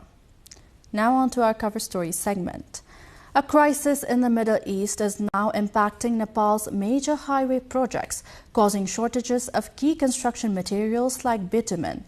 This has slowed work on critical routes linking Kathmandu to eastern and central parts of the country. Aprila Khising-Lama takes a look. A supply shock linked to escalating tensions in the Middle East is disrupting critical infrastructure projects in Nepal, slowing work on key national highways. In central Nepal, construction on the Araniko highway section between Surya Binayak and Dhuli Hill, which is an important route linking Kathmandu Valley to eastern regions, has been delayed. The 16-kilometer stretch, being expanded to 6 lanes, is about 67% complete after 3 years of work. Contractors say a shortage of bitumen, a key material used in asphalt, has affected progress. Delays in the supply of bitumen and rising prices have increased construction costs and slowed blacktopping work. Nepal relies on imported bitumen, and disruptions in supply have affected project timelines. Commuters along the Surya Binayak Dhuli Hill section are facing dust, mud, and difficult travel conditions. With the monsoon season approaching, concerns are growing over further disruption. Meanwhile, upgradation progress on the Nagdunga-Muglin Road, a major gateway to federal capital Kathmandu, has reached around 50% completion. The route connects the capital to key national corridors, including the Muglin-Narayan Ghat Highway, which links central Nepal to western regions and the Indian border. Contractors report multiple challenges, including shortages of construction materials, restriction on extracting river-based materials such as from the Trishuli River, and obstructions like electricity poles within the road expansion area. Fuel-related disruptions have also affected transportation of materials, due to which the construction on entrepreneurs have called on the government to declare construction holiday. Authorities have been urged to facilitate material supply, remove obstructions, and ensure smoother coordination to continue construction work.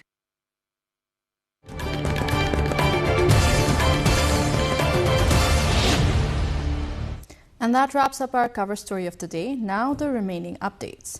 Speaker Dole Prasad Aryal has expressed commitment to work in a neutral, impartial and people-centered manner while leading the legislative process in Nepal. Speaking at a press meet organized by the Federation of Nepal Journalists, Speaker Aryal said he will focus on integrity in both formulating and implementing the laws.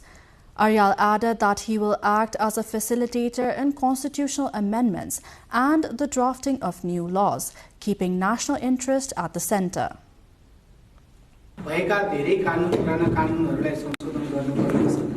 यसलाई fast ट्र्याकमा एकदमै छिटो, किनभने हामीले आज कुनै निर्णय गर्यौं भने भोलिदेखि पर्सिदेखि जनताहरू लाभान्वित हुनुहुनेछ। त्यसकारणले हामीले जति ढिला गर्छौं जनताले त्यसबाट लाभ पाउन ढिला हुन्छ। त्यसकारणले कसैलाई पनि विकास भन्ने कुरा, समृद्धि भन्ने कुरा, खुशी भन्ने कुरा एक दिन पनि ढिला नगरिकन प्राप्त गर्नुपर्छ भन्ने मेरो बुझाइ हो। त्यसकारणले म त्यसमा चाहिँ यहाँहरूले नजिकबाट निहालिरहिदिनु होला, यहाँहरूले सल्लाह सुझाव दिइरहनु होला, म त्यो काम पक्कै गर्नेछु। Reports that migrant workers would need to present ticket purchase receipts and proof of payments to manpower companies from April 12 spread rapidly after a notice by the Department of Foreign Employment, creating confusion among youths and leaving many uncertain at Tribhuvan International Airport since Saturday. Seeing the confusion, the Department of Immigration once again clarified that departures would continue based on existing requirements, including labor approval and visa-stamped documents. The Department of Foreign Employment withdrew the notice within 24 hours following criticism over the sudden news.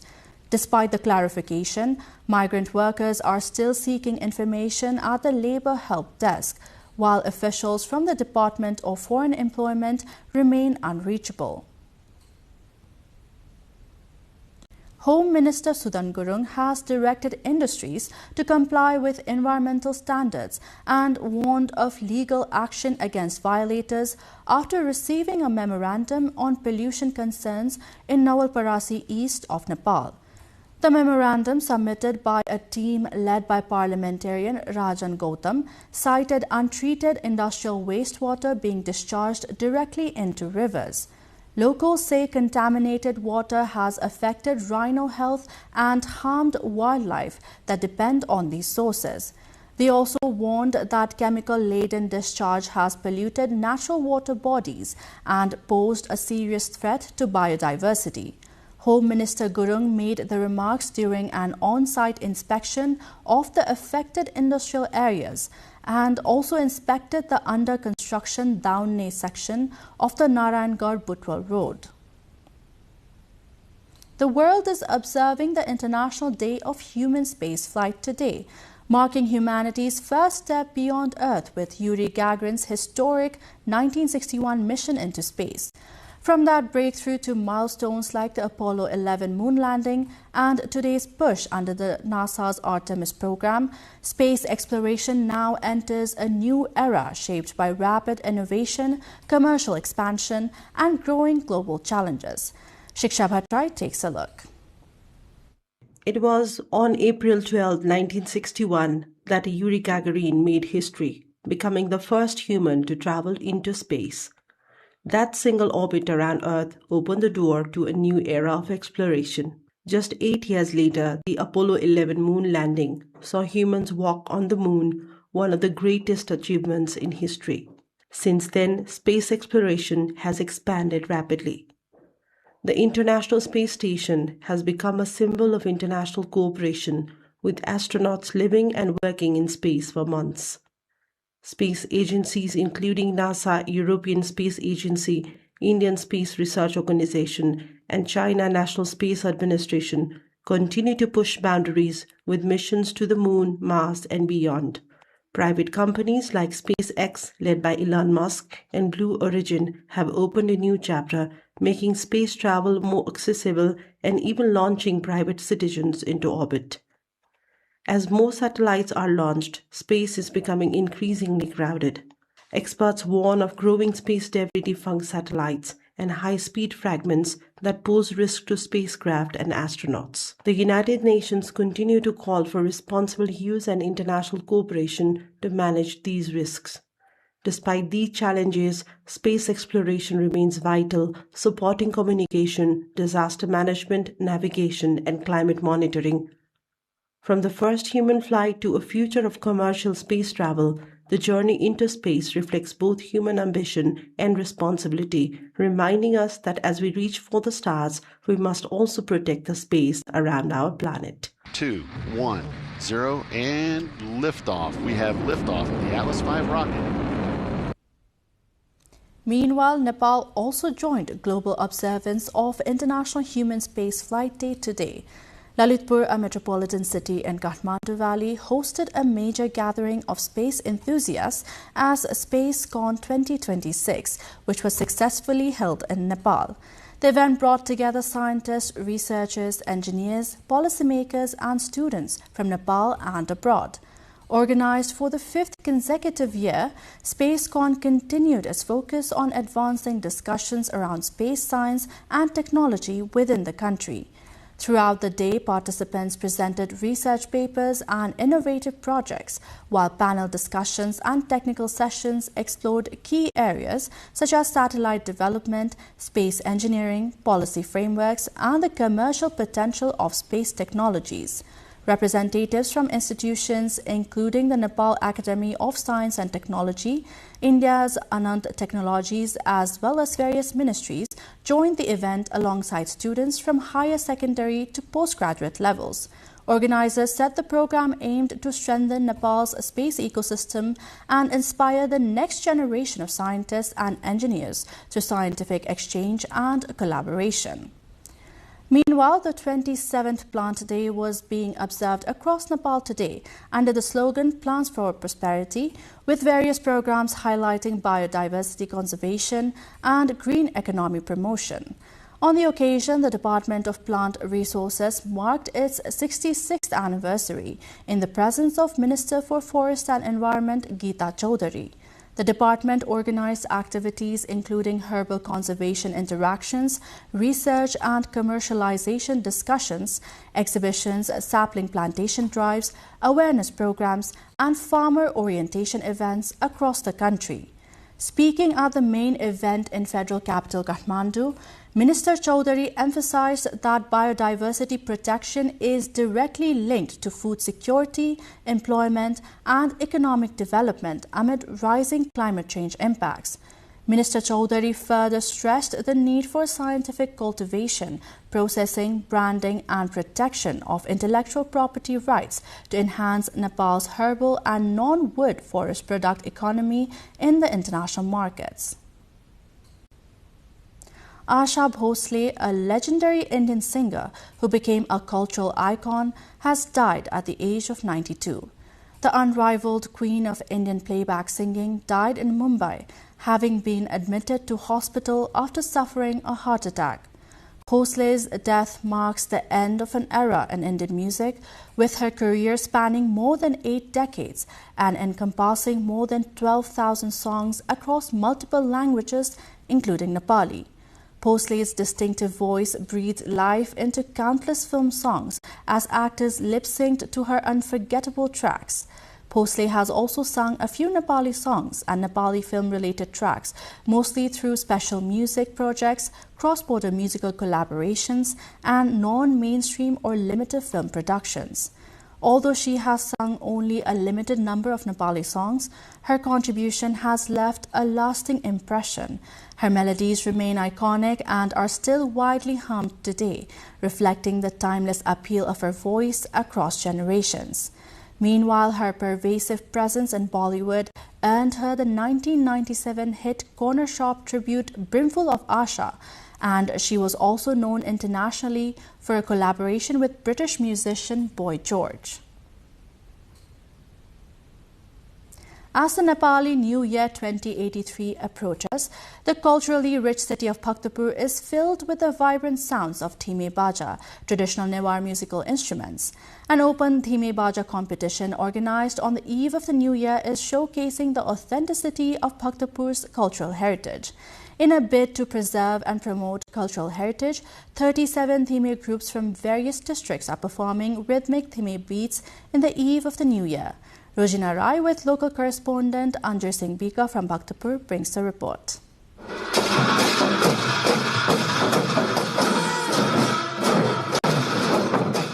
Beating in unison, the powerful rhythms of Thime Baja set the tone for New Year celebrations in Bhaktapur.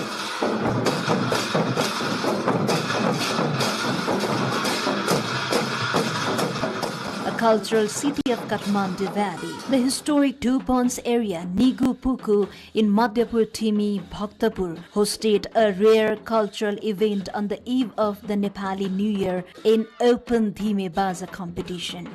This unique event served as an important platform for showcasing the authenticity and richness of Bhaktapur's cultural heritage. A total of 37 troops representing various districts performed the powerful rhythms of Thime Baja, reflecting the deep-rooted traditions of Newari culture. The enthusiasm of young Thime performers, along with excitement of the audience, added to the festive spirit of welcoming the new year. Thime Baja is a traditional cylindrical, double-headed drum that holds a central place in Newar culture in Nepal's Kathmandu Valley.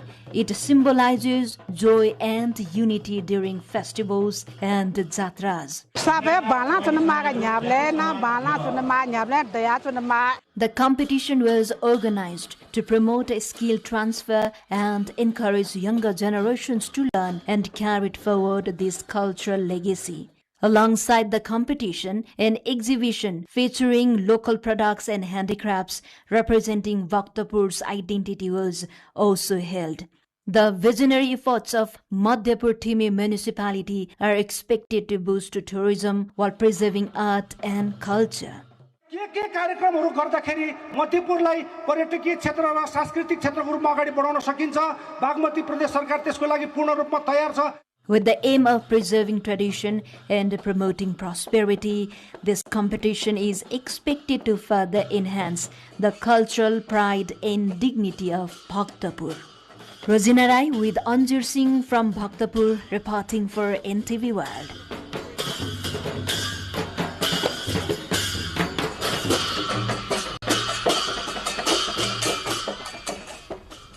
Time now for international updates, but before that, a quick recap of the headlines. Nepal's health ministry urges hospitals to prioritize patient care amid policy transition. Nepal Medical Association warns of workload and staffing strain. Nepal's cabinet assets made public 17 days after government formation.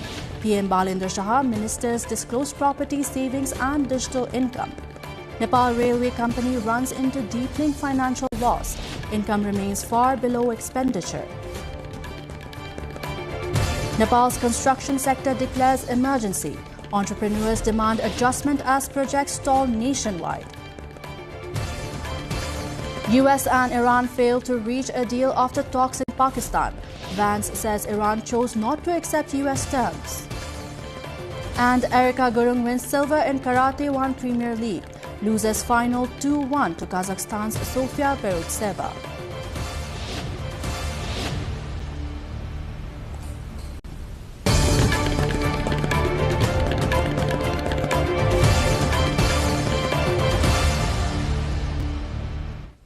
Three supertankers laden with oil have passed through the Strait of Hormuz amid the fragile truce between the United States and Iran, according to shipping data.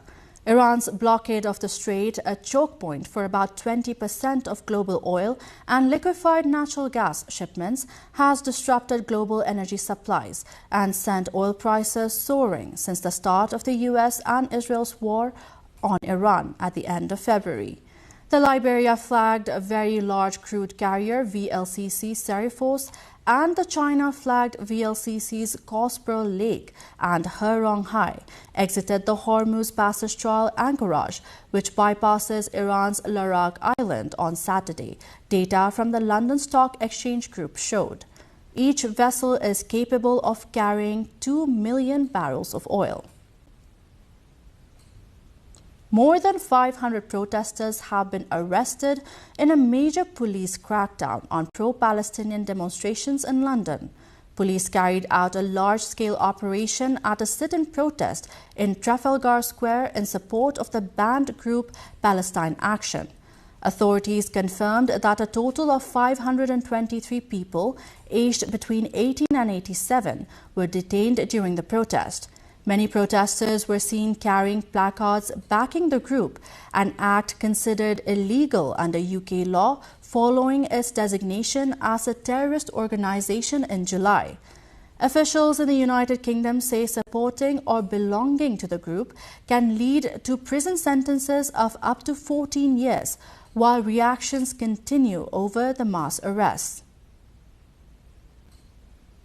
Hungarians are going to the polls in large numbers in a vote that could bring down Prime Minister Viktor Orban after 16 years and have significant repercussions for the rest of Europe, the US and Russia. Most polls favor Peter Magyar, who formed a grassroots party, TISA, after splitting from the ruling Fidesz party. After voting in Budapest, he said if he won, he would bolster Hungary's position in the EU and NATO and move against corruption. After casting his ballot, Orban told reporters that he was there to win. Voting takes place until 1700 GMT and results will start to come through during the evening. Hungary is not just in the EU, it is also in the NATO. But Orban has vetoed 90 billion euros in aid to Ukraine, angering his European partners. Artemis 2 astronauts expressed awe during a post-mission briefing after completing their record-setting lunar flyby, saying the experience underscored the fragility and isolation of Earth, which they described as resembling a lifeboat in space, and calling for greater unity among humanity. Mission Commander Reed Wiseman, speaking visibly emotional, said that before launch the mission felt like the greatest dream on Earth, but once in space, the experience shifted perspective and created a strong desire to return to family and friends. No one knows what the families went through, man. This was not easy. Being 200,000 plus miles away from home, like before you launch, it feels like it's the greatest dream on Earth. And when you're out there, you just want to get back to your families and your friends. It's a special thing to be a human, and it's a special thing to be on planet Earth. Thank you. Bangladesh has launched a nationwide immunization campaign to contain a suspected measles outbreak that has reportedly killed more than 100 children since mid-March, marking the country's most severe surge in 2 decades. Health authorities said the emergency vaccination drive began on Sunday with special focus on high-risk and densely populated areas. Temporary vaccination centers were set up across the country, including in the capital Dhaka, where parents brought children to receive measles inoculation. Officials said the rapid rollout aims to curb further transmission of the highly contagious disease, which has spread quickly in recent weeks amid concerns over gaps in routine immunization coverage.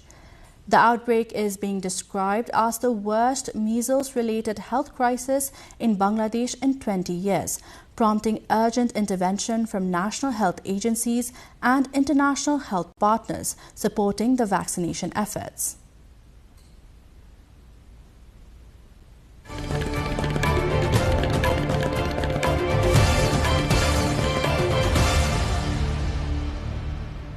Time now for business updates after this break.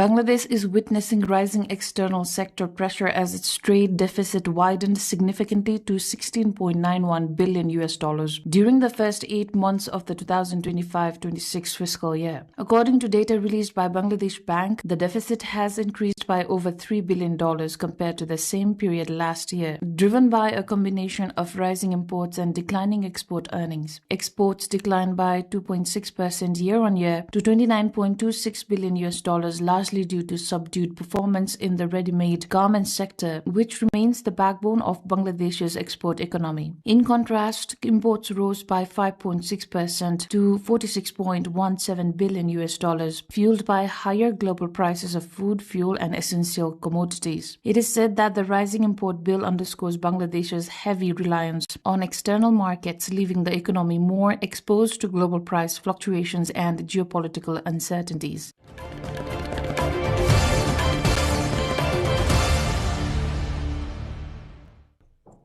Cathay Pacific Airways has said it will cut some flights from mid-May until the end of June, citing soaring jet fuel costs triggered by the ongoing conflict in the Middle East. The airline will cancel about 2% of its scheduled passenger flights from May 16 to June 30, 2026, while its budget arm HK Express will cut about 6% from May 11. The carrier said the suspension of its passenger services to Dubai and Riyadh will stay in place until June 30. It noted that according to the latest data published by the International Air Transport Association (IATA), the global average jet fuel price rose to $209 per barrel for the week ending April 3, increasing from $99.40 per barrel for the week ending February 27.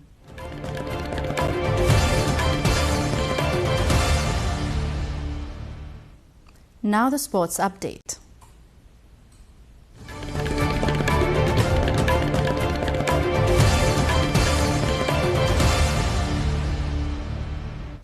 Golden Gate Basketball Club has won the Himalayan Java Basketball League title, defeating Tribhuvan Army Club 95-74 in the final held in Kathmandu. The decisive match took place at the Dashat Stadium Covered Hall, where Golden Gate dominated from the opening quarter. They built an early lead and went into halftime ahead 41-26, maintaining control throughout the game. Golden Gate's Zain Khan was named man of the match for his standout performance in the final. With a victory, the team secured the championship prize of 400,000 rupees in the league organized by the Nepal Basketball Association.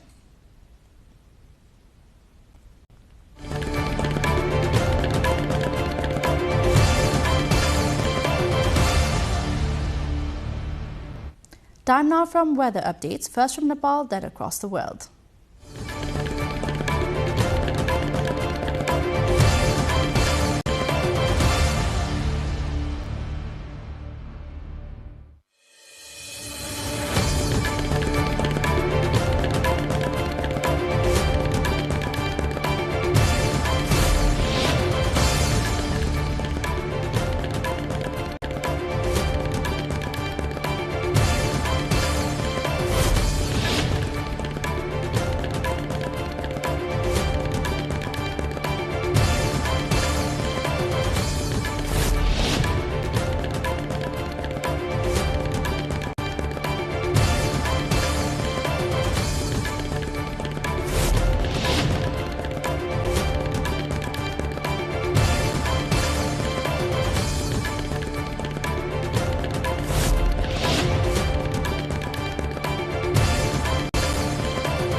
We have arrived at the end of this bulletin. Now, before wrapping up, here's a look into the top stories once again.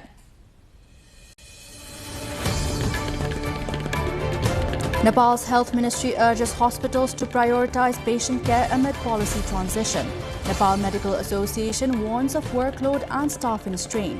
Nepal's cabinet assets made public 17 days after government formation. PM Balendra Shah ministers disclose property, savings and digital income.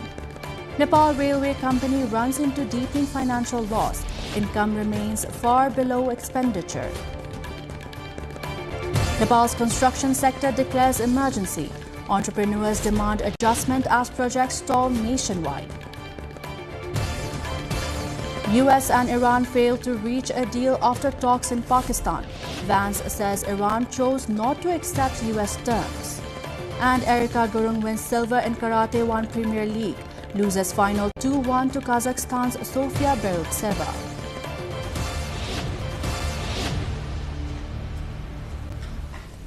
That is all for the moment. Do join us through our social media and get the latest updates from our official website at nepaltelevision.com. I am Bijata Pandari. Thank you for watching. Good night.